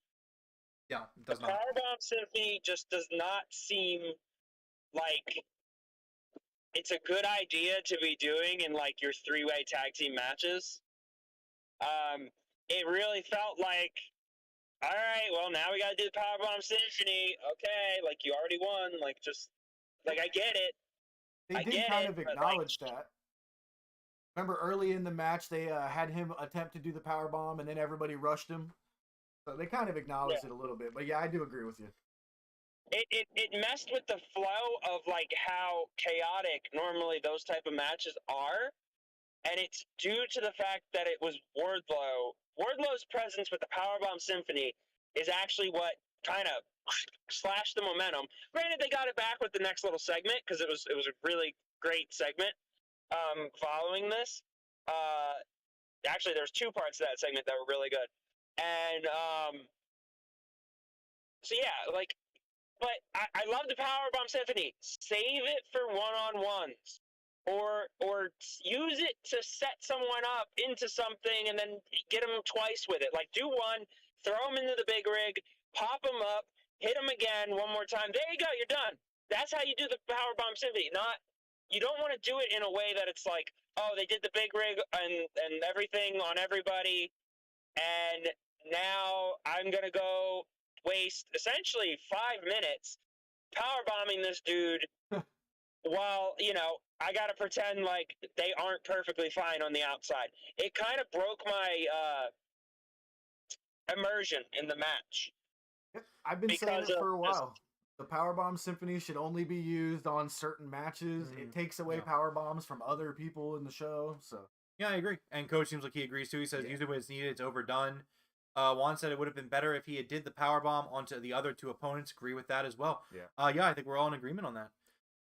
Anyway, so FTR wins this match. Wardlow pins Jay Lethal. So everybody picked Wardlow. The legal guys were Juan and Big T. So everybody is getting 1 point.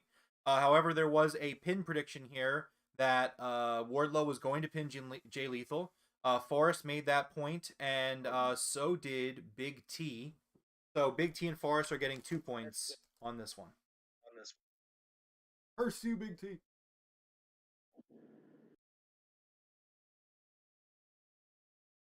What was the other legal guy I said? It was Big T and...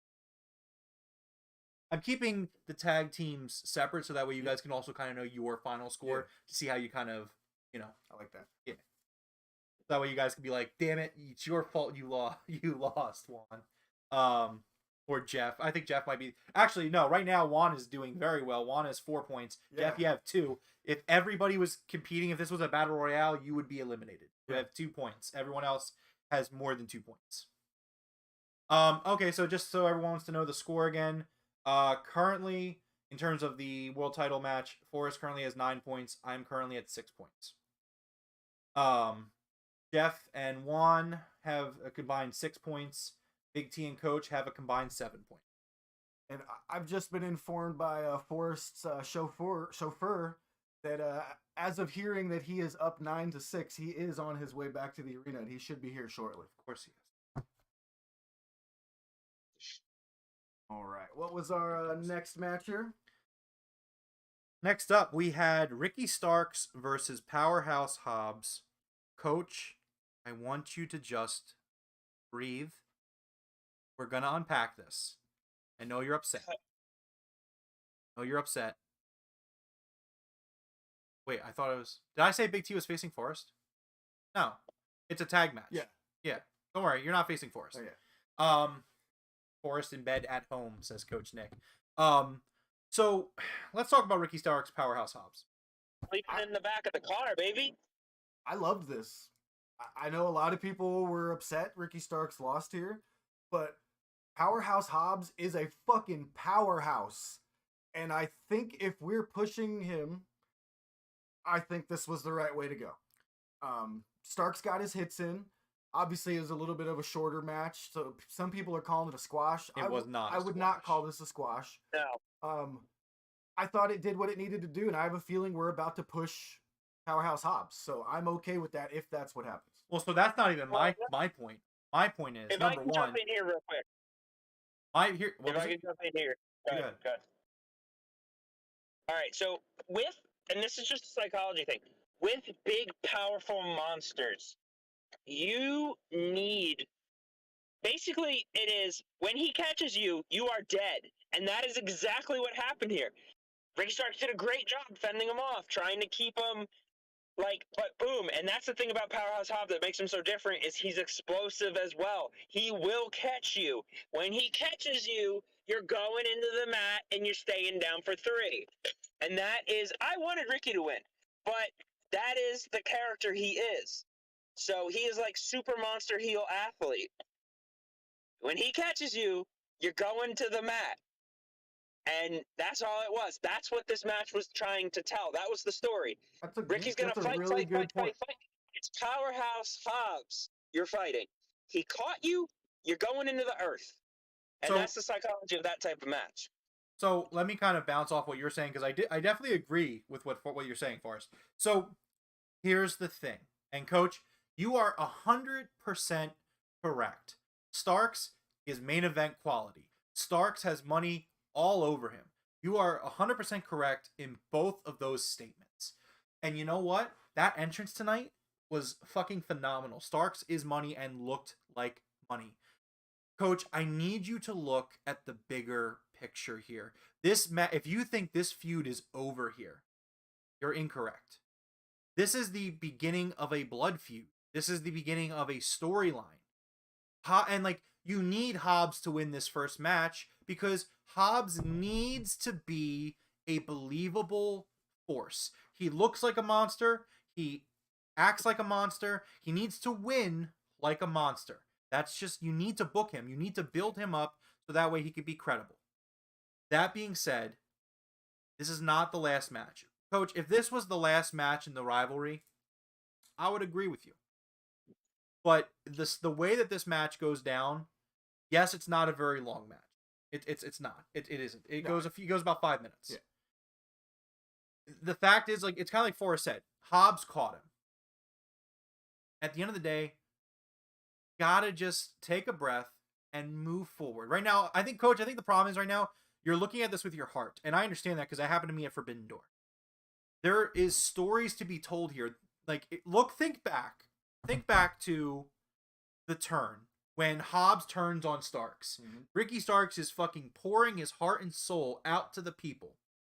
And what does Hobbs do? He fucking destroys him. He just decks him. He's on the ground. A vicious attack from behind. He attacked his neck that was basically still injured. Correct. He destroys his former friend and then says, "I'm not friends with weak bitches." I like what Trav Rock just said. Starks has to figure out how Starks to beat gets the it. monster. Or I'm sorry, yes, Trav Rock gets it. That's great, Trav. Great. You need to, like, coach, you got to understand that this is not the kind of match or feud that you just do a one-off of. This is not like he's like, how do I want to put this? Like, there's more matches to come. Coach, you're acting like this is the end of this feud and like Ricky Starks is going to head down to the fucking down to Dark and Elevation in Orlando and Hobbs is going to get boosted. But like, you need Hobbs to be a tough guy. You need him to be a monster, and he needs to be believable. If he's going to enter a program with Ricky Starks, he needed to beat Ricky. Because much like you, coach, you, in your mind, right or wrong, coach, in your mind, Hobbs has no right being even like lacing Ricky Starks' boots. Is that because that's how you feel? I would assume, correct? I said he loves Hobbs. So. He loves Hobbs. I think he just wants Ricky to get pushed, and we can't push both guys as much as we would like to. But again, it's pro wrestling, like you said earlier. Every guy has his day, and at the end of the day, like I'm telling you right now, this is the type of feud I see ending in like a cage. Like this is not the last match. It's just not. Like I would be surprised. I would be very surprised if this is a one-off match in this feud where like they were best friends for years, and then they turn in such a vicious way and they do one match. No, I'm sorry, but no way. Gotta look at the bigger picture here. You just have to. I just, as soon as Trav said that, like, I feel like it put everything together for me here. They're building Ricky to where he's going to figure out how to beat the monster and he'll eventually take him down. I like it. Yeah. All right. So, Forrest, do you have anything else you want to add to this match?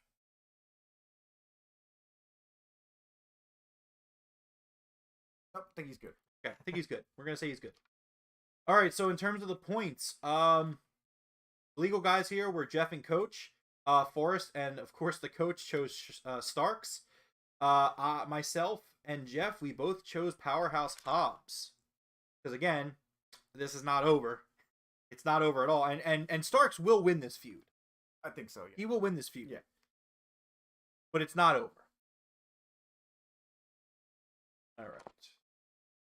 He beat Cage. Yeah, he cheated to beat Cage. He hit him with the FTW title. Cage was a monster, but he had... Didn't Hobbs help him? Yeah, he had Hobbs helping him take out Cage. Yeah, it wasn't a clean win. Both Hook, all of Team Taz turned on Cage. Yeah, it was all of them. It was all three of them. And also, there's a big difference because Starks wasn't a babyface at the time. Yes. Yeah, like, it's not the same thing. Yeah. I see what you're saying, though, Coach, but it was very different. There was 3 versus 1, essentially. Right. No clean, nothing. Yeah, and at the end of the day, great match. Sets up a blood feud. I do acknowledge the coach. Yeah, coach is great. I love the coach. He's just, I understand. He's a really big Ricky Starks fan. Yeah. As am I. As am you. As am you. As are you. As am you. As am you. Look, it's been a long day. As are you. And Starks is going to be something. He is something. You got to give it time. Yeah, if we were doing like Google searches, how old is Ricky Starks? You was that one of the guys you looked up? I didn't look him up. Can you look up how old Ricky Starks is, please? Let's go this route. Let's see how old Ricky Starks is. So I do believe Ricky Starks is born February 21st, 1990. That would make him 32 years old. 32. In wrestling, usually your peak is about 35, 36. That's when wrestlers peak. So this guy's not even isn't even in his prime yet. He's on the cusp of entering the prime of his career.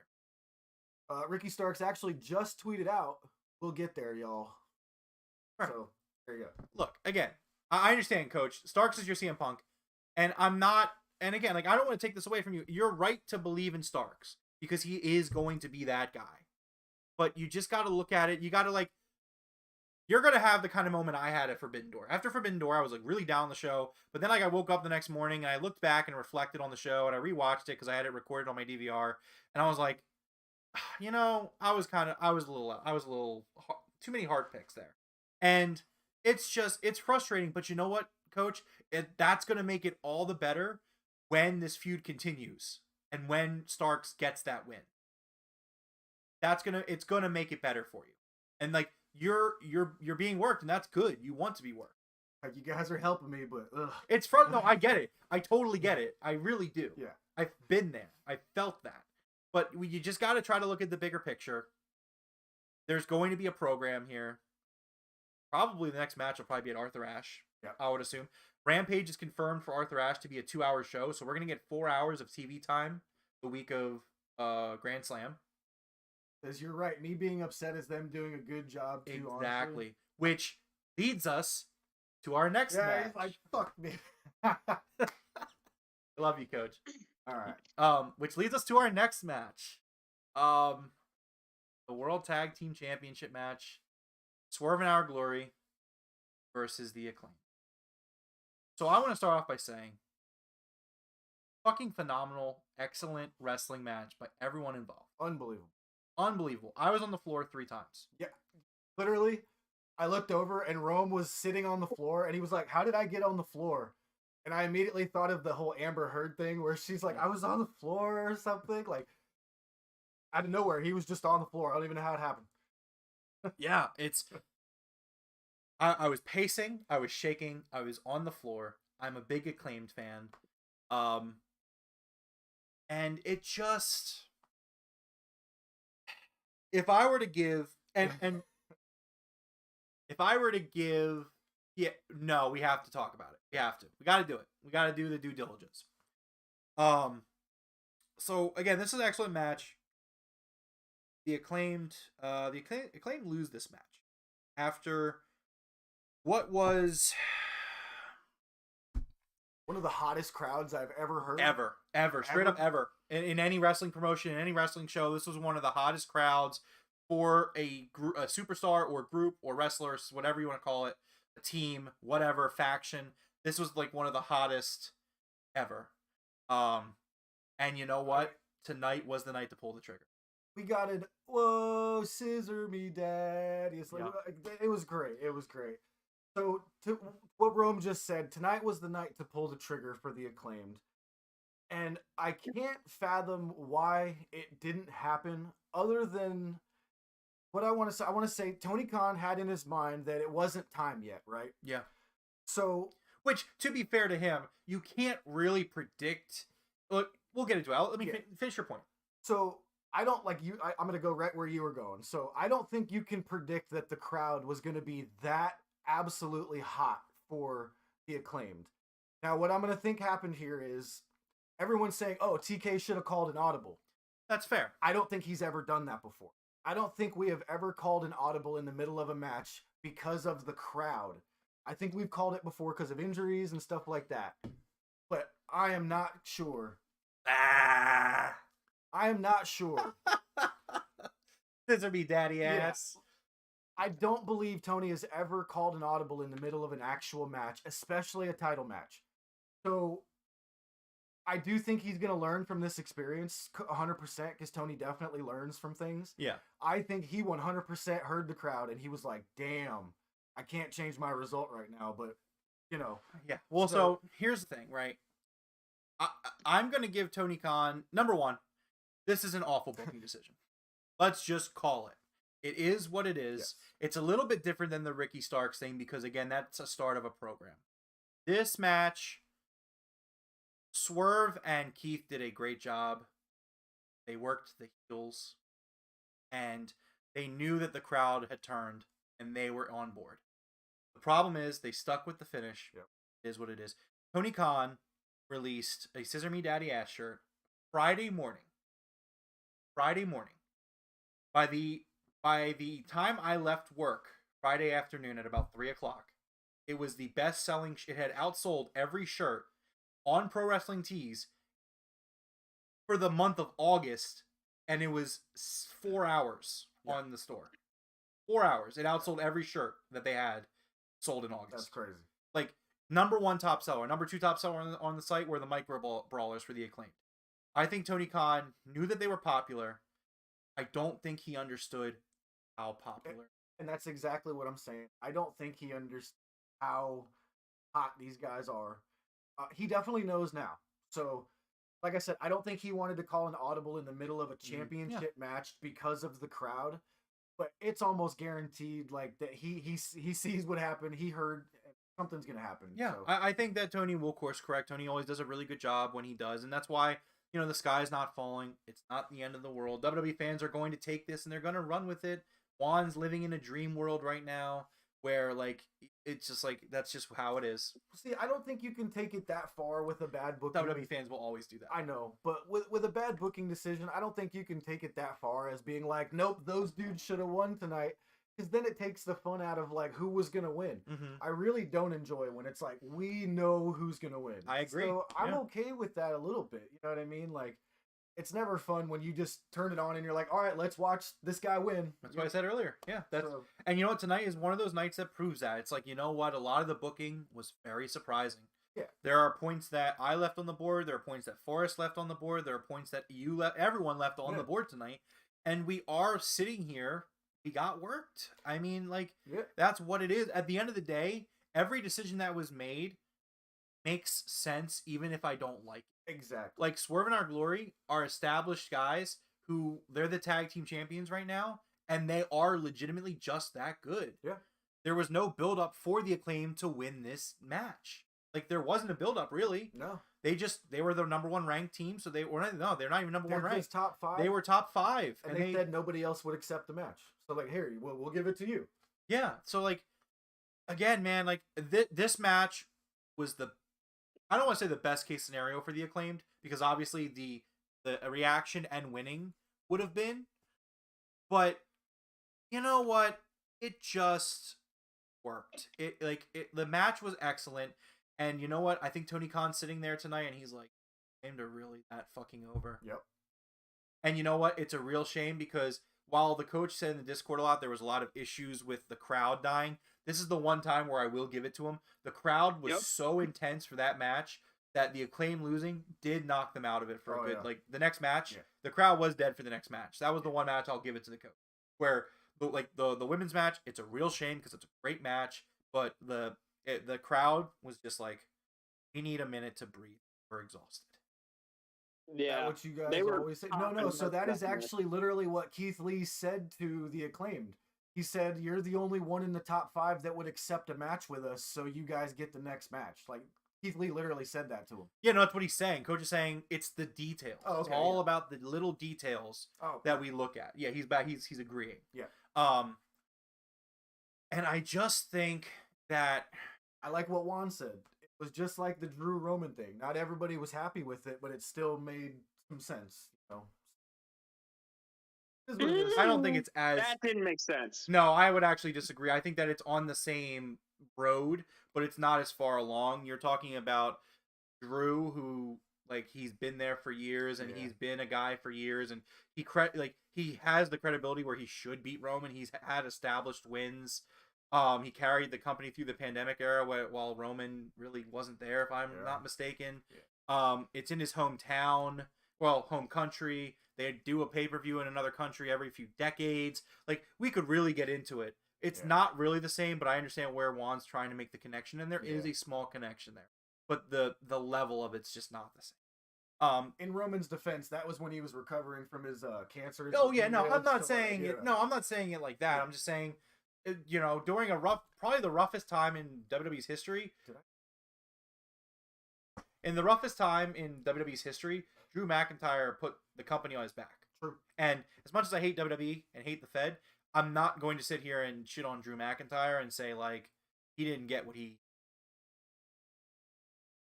Let's see. Yeah, he won. Rome. He didn't win a title, right? He won the friends he made along the way with Tyson Fury. Yeah. Man, that sing along, Kumbaya. Oh, that was terrible. That might have been the worst thing I've seen in wrestling. I think if I lose tonight, I might sing Kumbaya with you. Just no sell the loss completely. Just wake up and be like, shucks, guys. All right, so who got the points on this one?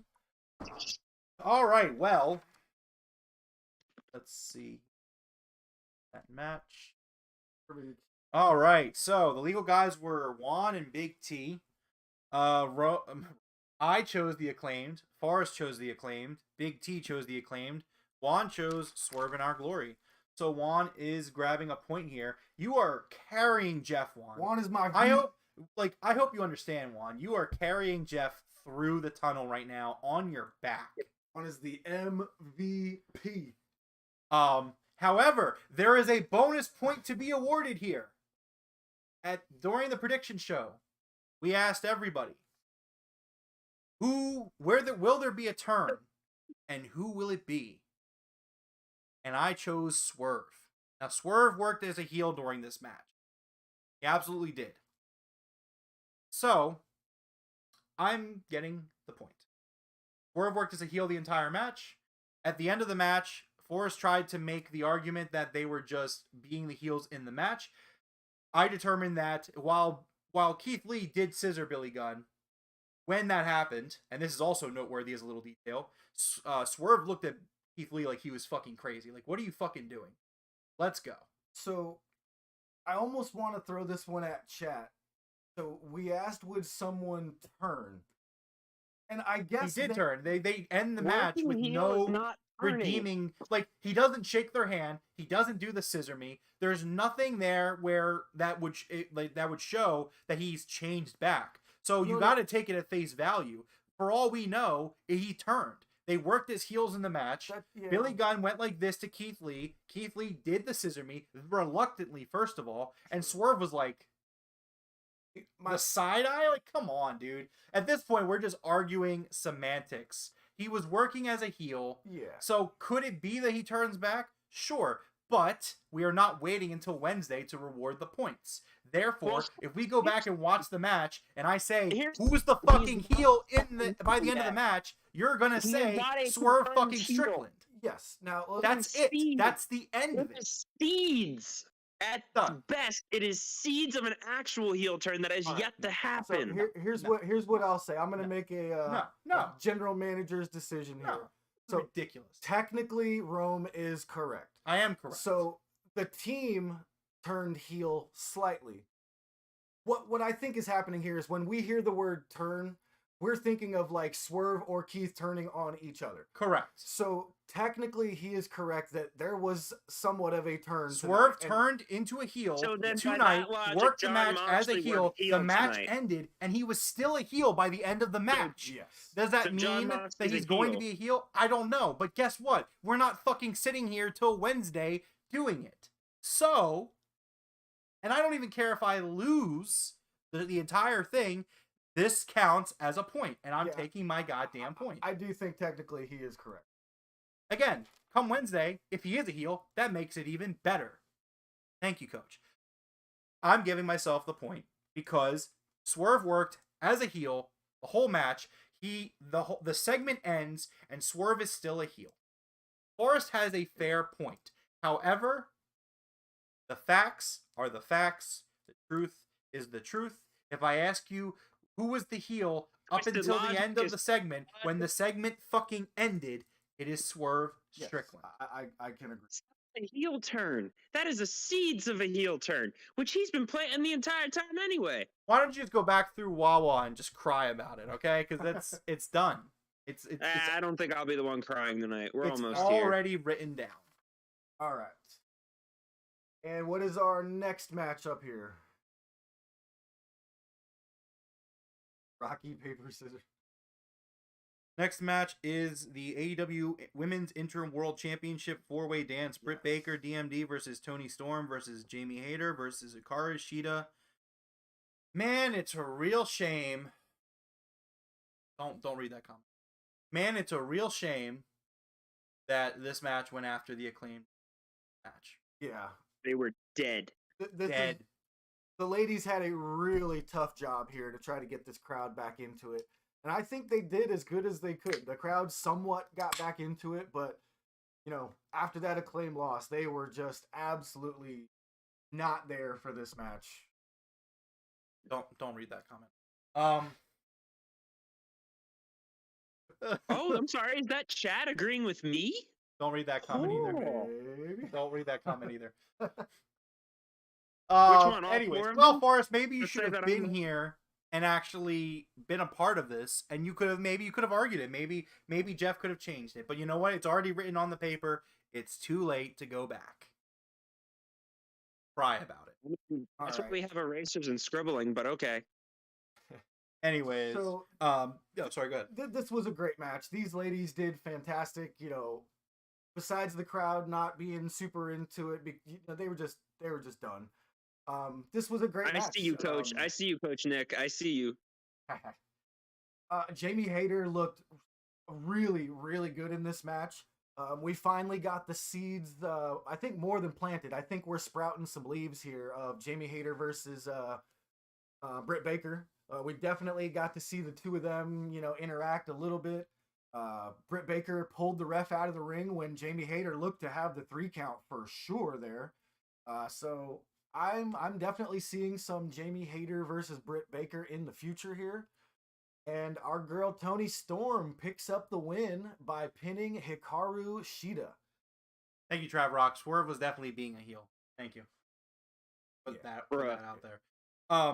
This is a great match. What a cherry picking! Real shame. Oh my god! The kendo stick spot with Shida swinging both kendo sticks. I thought that was fucking. Yeah, that was cool. I thought that was sick. Oh shit. We never. By the way, Samoa Joe returned 3 matches ago. Whoops. I'm looking at my notes and I'm like, oh shit, Samoa Joe returned. At the end of the I was FTR. more concerned with the pencil. You know, he came down to the ring and miraculously split his face open somehow. Yeah. Just looking at my notes, I'm like, oh, that happened. Oops. But yeah, we're teasing this Jamie Britt split. I think that's really cool. I'm excited for that. Really thought Britt might have, or Jamie might have won for a second. My heart was doesn't screaming mean it, that team is planting the seeds. Yeah. But so yeah, it was a great match where Toni Storm wins. She pinned Britt Baker, I believe. No, Toni Storm pinned Hikaru Shida, I believe. No, it was Britt. It was Britt. Wait. It was Britt. Was it Jamie? It was Jamie Hayter, actually. Jamie Hayter. Jamie Hayter took the pin. I am sorry. Oh, yeah, I know. I remember thinking, I was like, oh, Coach not going to like that as soon as I saw the pin. Yeah. Yeah. Forrest, what did you think of this match? It was good, but again, like, it was more that the crowd was so drained, it kind of, they say that the crowd is, or the audience is the 3rd member of the match, or the 4th member, whatever. And they were just not present in this match, and that really affected even watching it. Everyone did well. I really liked the spot where, Britt kind of pulls the ref because Jamie Hayter almost actually won it. And then Britt pulls the ref out, and she's just like, what the So that actually makes it a much more interesting storyline coming out of this. I'm excited for that because it is time for Jamie Hayter to break away from Britt. It gives Britt a story, gives them a potential blood feud, and I could see this going all the way to Full Gear. Coach, you said, or Coach was into this match. I don't think Coach watched this match, actually. I think he was out barbecuing. He was out grilling. He was out grilling, yeah. And Jordan just came in asking if we watched the scrum, and he said, OMG. No spoilers. Yeah, no spoilers. I'm going to watch it after the show. Please, no spoilers. Yeah, and we're actually not going to go over it, guys. I know Coach just said that. I got to drive home like an hour away. It's almost 2 a.m. So we're going to listen to it on our way home, basically, is what I'm going to do. I mean, I'm going to watch it. Yeah. I'm going to be up till 4 in the fucking morning. The wife's going to be like, what the fuck? Yeah. So something cool had to happen if Jordan showed up with that. I'm excited now. Yeah, I'm really excited too.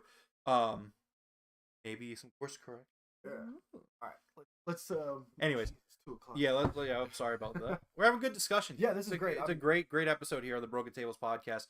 For those of you that are hanging out with us, please make sure you hit that like button, that subscribe button. We really appreciate you guys hanging out with us here on a Sunday night on a Labor Day weekend. Hopefully he's having a good time. Jordan is mind blown. Oh my God. I'm going to stay up for this. Yes. I'm going to totally finish my curlies and stay up for this. We are 1 like away from hitting 10 likes, our minimum of the night, guys. So if anybody has not, please hit that like button. Yeah, we really appreciate it. All right, so the points. So the legal guys here were Jeff and Big T. Everyone chose Toni Storm to win, and we all get a point. However, Britt Baker was pinned. Jeff and Big T. I'm sorry. Yeah, Britt. Jamie Hayter. Oh, okay. So yeah, we all get 1 point then. Never mind. I'm sorry. Forrest and I both chose Britt to take the pin. You and Big T both chose Sheeta. Yep. Everyone gets 1 point. Everybody gets a point.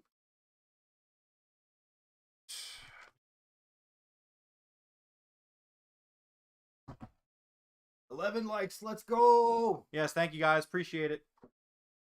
Big T was legal man, right? Said Big T. Big T was legal. Yes, and you were legal man. Okay. Jeff's starting to pull his weight a little bit. All right, moving on. Next up, we had a shocker. Christian Cage versus Jungle Boy. I know we're, Jungle Boy Jack Perry. Number one, it was awesome that Juan saying, I won't be surprised if Forrest leaves again after Rome got the extra point. Stay mad. Hashtag stay mad. Anyways, Hashtag so not a heel turn. thought it was great. It is. Shut the fuck up. Thought it was great that so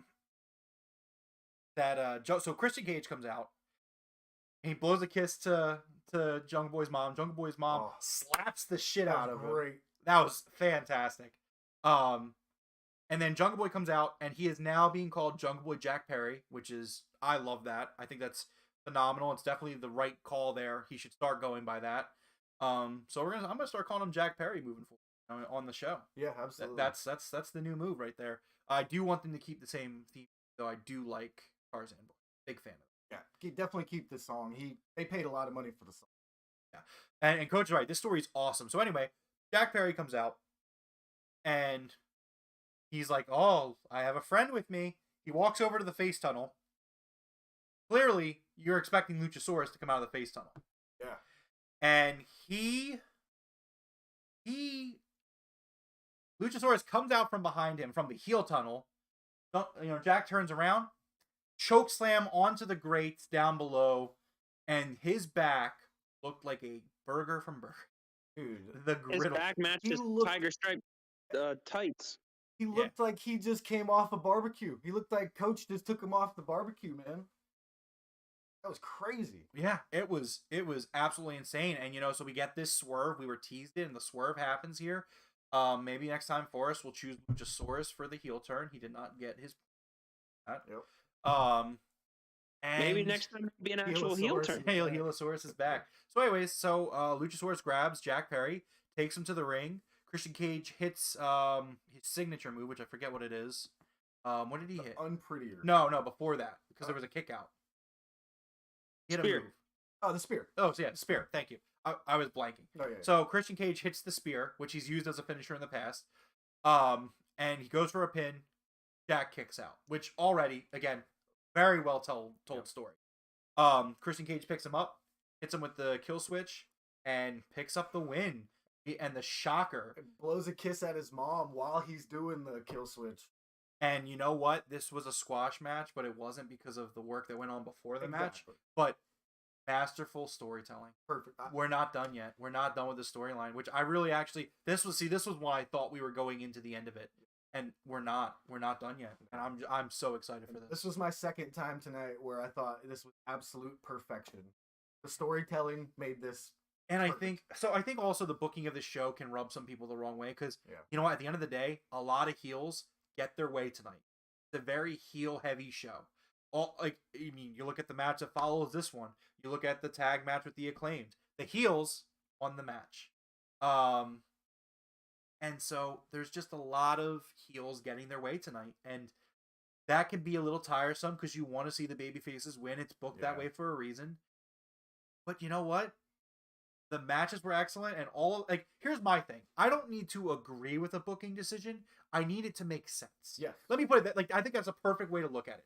You don't have to like every booking decision that happens. However, you need it to make sense. For example, I know we were going to talk about the main event. For example, last night at Clash, I didn't watch the show, but I watched the ending. I watched the last 5 minutes of the match and the post-match because I couldn't believe that it's what had happened. I turned it on, fast forward all the way to the end. Or actually, it was still live, so I got to rewind. I have to sit there. And I don't think that the ending's very good. I think that the build-up leads you to think that, Drew's going to get that win. But my biggest thing is the booking making sense in what happens after the match. it's one thing for the show to go off the air and they give the crowd, the live crowd, a little something. But like just the Tyson Fury, number one, why does Tyson Fury shake Roman Reigns' hand? That was the most. Why does he do that? Mind Roman bog- cheated. You Roman just- cheated to win. Tyson saw it. Number one, where was Tyson to help prevent it? Number two, why does Tyson shake Roman's hand? Number three, why does Drew just get up and just start singing American Pie with Tyson Fury after this awful loss that he was cheated out of? It just doesn't make sense. Juan, I know you liked it, and that's fine. You're allowed to like it. However, it's not sensical. It's nonsensical booking. And I'm okay with not agreeing with a booking decision as long as it makes sense. This made sense. And now we're going to see what happens next. Absolutely. However, there was still a prediction, and I'm pretty sure nobody got any points. And I'm going to double I check. think everybody Correct. took Jungle Boy. Jeff and Coach, you guys are the legal guys. All four of us took Jungle Boy. And you know what? That's fucking beautiful. That this is one of those matches where we like, this is a layup. This is a gimme. This is an easy point. You know what I mean? These are the ones Nope. I always miss. Nope. And we missed it. Everyone missed it. We all missed it. But you know what? That's okay. Because it's the storytelling and it works. Umbreon's like, I talking about. Anyways, moving. Forrest, do you have anything you want to add to this match? No. I mean, it's very simple. All right. Yeah, no, it was very much like, bam. Okay. Yep. Yeah. The story's not over. That's pretty much it. Purple wishing that she bought the pay-per-view. Oh man, the regret. It was a great show. It really was. Excellent show. We got a quick segment next with the Best Friends and the Lucha Bros, or Death Triangle more so. Death Triangle versus Best Friends is set for Wednesday. Death Triangle tried to speak, or the Lucha Brothers tried to speak, and Pac interrupted them. And Alex Abrahantes and the Lucha Bros seemed very kind of like, They looked at each other like, what the fuck? All right, whatever. well, you know, some teases going. Yeah. Moving forward, we had the next match, Bryan Danielson versus Chris Jericho. And what an excellent technical wrestling match this was. This match So good. reminded me of the Mox Danielson match that we got Yeah. at Double or Nothing. Yeah. Or no, that wasn't Double or Nothing. It was Revolution. And, you know, like, I saw, again, Coach was kind of arguing that the crowd was kind of dead. I don't think that for this match, the crowd was dead. The crowd was clearly reacting to the spots that they were supposed to react to. Like, and Coach was also, like, showing, like, critiques that, like, oh, they're not watching tennis. Well, in this style of match, you kind of are. Yes. This is not a high spot match. This is a on-the-ground technical wrestling match that you just kind of sit there and you watch it and you appreciate it. This is not, like, people say AEW is a big spot fest place. They're not just that. The beautiful thing about AEW is they do everything. This was an excellent wrestling match. An excellent technical wrestling match. And honestly, Juhas will really like that I say this. It is a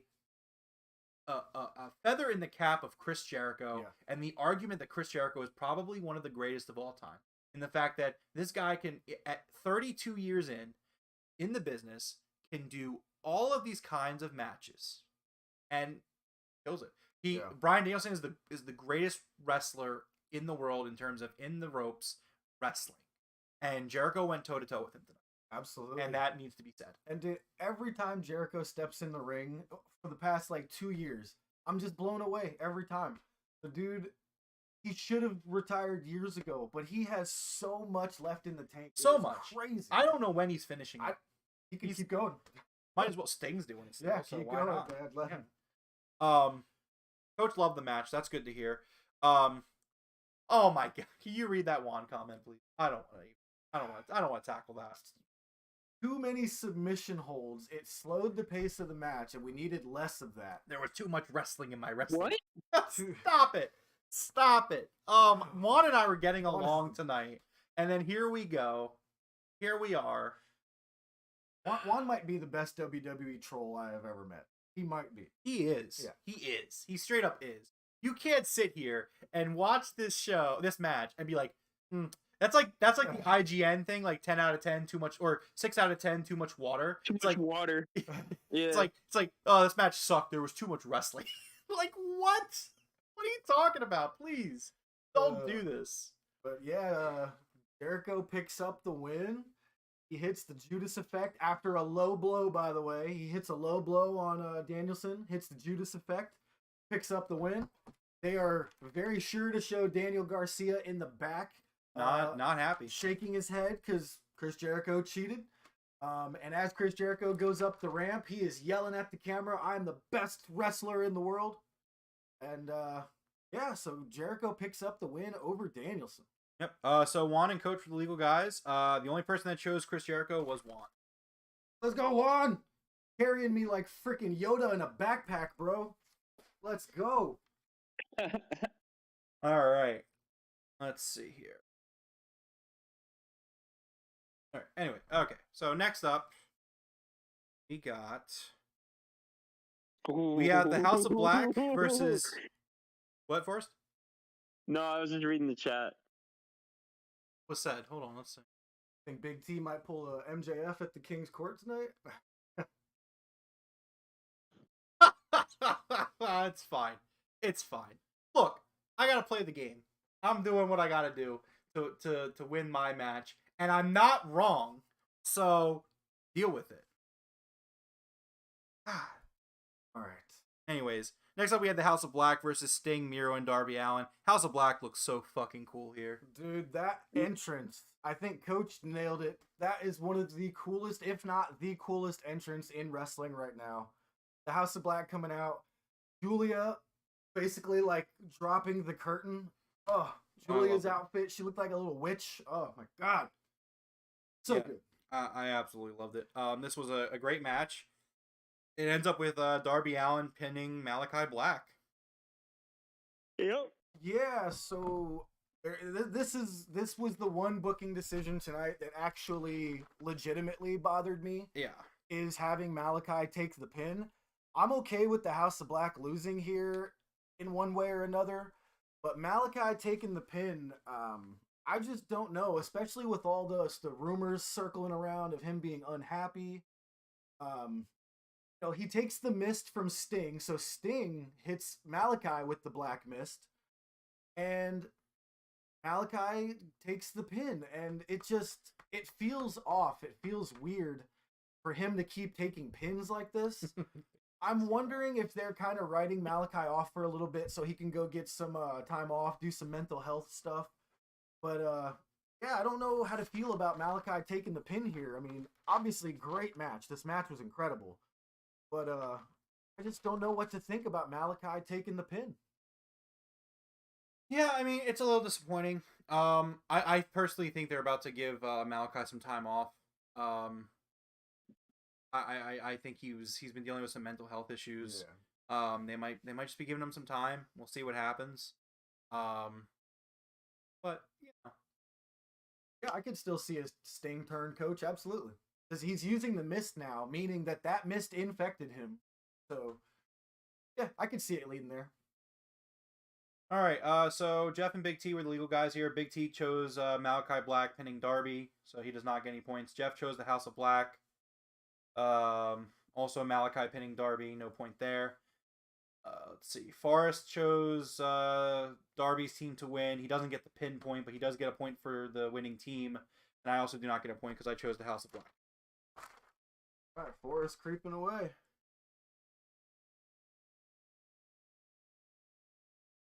Anyways. All right. So next up we had a segment. We had a segment with Daniel Garcia and Chris Jericho. Jericho was like, where were you? You know, everyone else came out from the JS to support me after the win. Why didn't you? And Garcia's like, I already knew you were the best, Chris, but you didn't need to cheat. And I'm disappointed in you. You know, I looked up to you and you let me down. Yep. Jericho basically kind of brushes it off and he says, look, next week you're facing Wheeler Yuta for the Ring of Honor Pure Championship and we will not support you in that match. Dude, this is another perfection of storylines here. Like, that's what's kind of crazy to me here. We got a whole bunch of storylines that were just absolutely perfect tonight, and then a bunch of storylines that pissed a lot of people off. So I think Tony's doing a good job here, whether you liked it or not. Like, this Daniel Garcia, Chris Jericho thing is great. I'm absolutely loving it.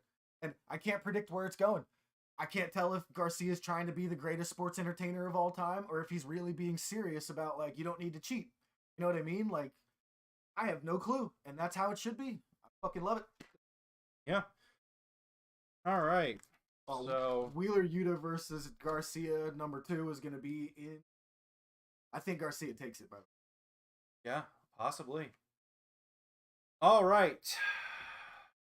Main event The main event. for the AEW World Championship: CM Punk versus Jon Moxley. Man, this is the kind of match that makes me just say I love it.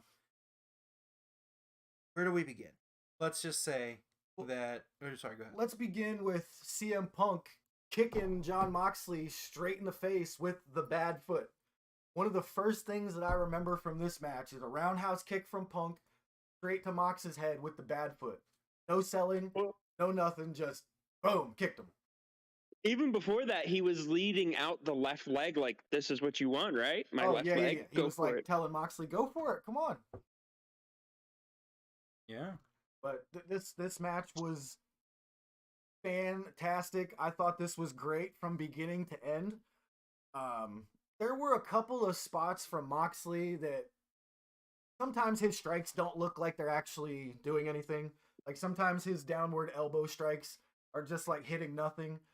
There's a couple times that he was throwing some punches that were hitting nothing, but that's just nitpicking on my part. Like this match was fire. I absolutely loved this. I want to say this is what we should have got in the last match, but now I know why that last match existed was to give us this match, so I'm cool with it. But this was great. This is what Mox versus Punk should have been. It's what we wanted it to be. Is this loser's chauffeur here yet? Like, how far away is he? How far away is he? Only a few minutes, so looks like he may be here momentarily. Anyways, so this was an excellent wrestling match. Honestly, and it's just I can't believe that they worked me this way. Yeah. My fucking heart was Dude, this entire same. match. I was like, is Punk gonna lose this match? Like, can Mox win this match? The storytelling here was just fucking phenomenal. Crowd was amazing. This is an ending of the show that really makes up for it. And you know what? Again, it's just the end of the show is so important. So we get CM Punk, and he beats Jon Moxley. Punk's bleeding profusely. It's the imagery, blood splattering on the cameras. Oh, Just beautiful. Punk was literally dripping blood. Yeah. When there was one point where you saw the blood, it dripped down his forehead, and his eye was open. And I watched the drop of blood go into his eye and then come out the bottom of his eye. Yeah.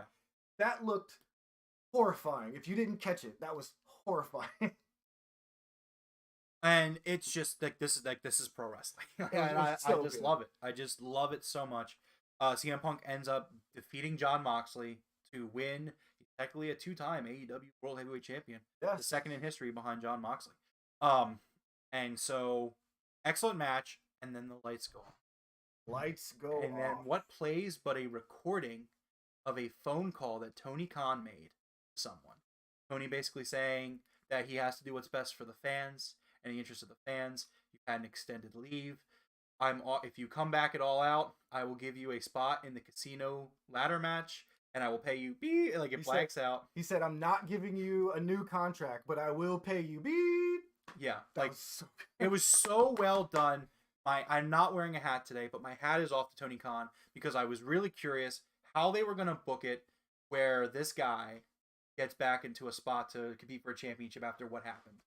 And it you know, the Joker was MJF, and MJF gets put over here by Tony Khan in the call alone by saying, you know, we need you here, like back, we'll figure it out. And so the Joker shows up on the screen, and he puts on the scarf, takes the mask off, and it's Maxwell Jacob Friedman, and he comes out, his music hits, everyone's freaking out. Not only that, they played the CM Punk quote again. MJF, just such a huge CM Punk fan, probably like he would look like he was on the verge of tears. Good. Like I feel like he was like, damn, we did it. Like this is one of the greatest moments in AEW history, and it really was. Everything about MJF Was fucking perfect. That's 4 times tonight. 4. You know what? Mox was working as the heel tonight. You are correct, Big T. Yes, Mox was flipping off the crowd, everything. He was working as the heel tonight. Yep. Anyways. All right. Anyways, it's time for the points. Let us do our tag team first. So the legal guys were Jeff and the coach. And Jeff, I really hate to say this to you, you chose Mox. I chose Mox. And you could have won it if you picked Punk. Because you do not get the point. Coach picks CM Punk. Coach gets the point. We actually have an issue. We're tied. The tag team match is tied. So Jeff has 4 points. Juan has 6 points. Big T has 5 points. Coach has 5 points. I do believe that there was still a how many tables were broken question or two, or Was there? there's a couple more questions there. I don't recall that. I don't know. Okay, we don't have to, but yeah, Juan did choose Mox. I think I left it in Juan's hands there. Oh, did But you? no, it's still cool. I still had that a feeling about that. And then both Forrest and I chose Punk, so we both get a point. Forrest won by 2 points. So Forrest has taken the championship. He has to actually be here. He's got to be here. Oh, I just got the text. He is actually here. It's in the library right now, waiting for you.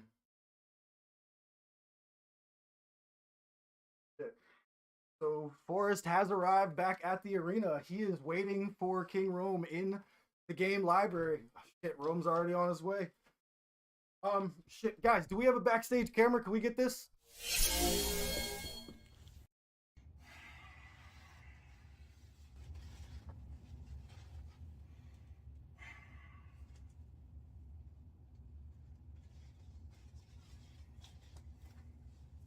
Did a good job. I respect you.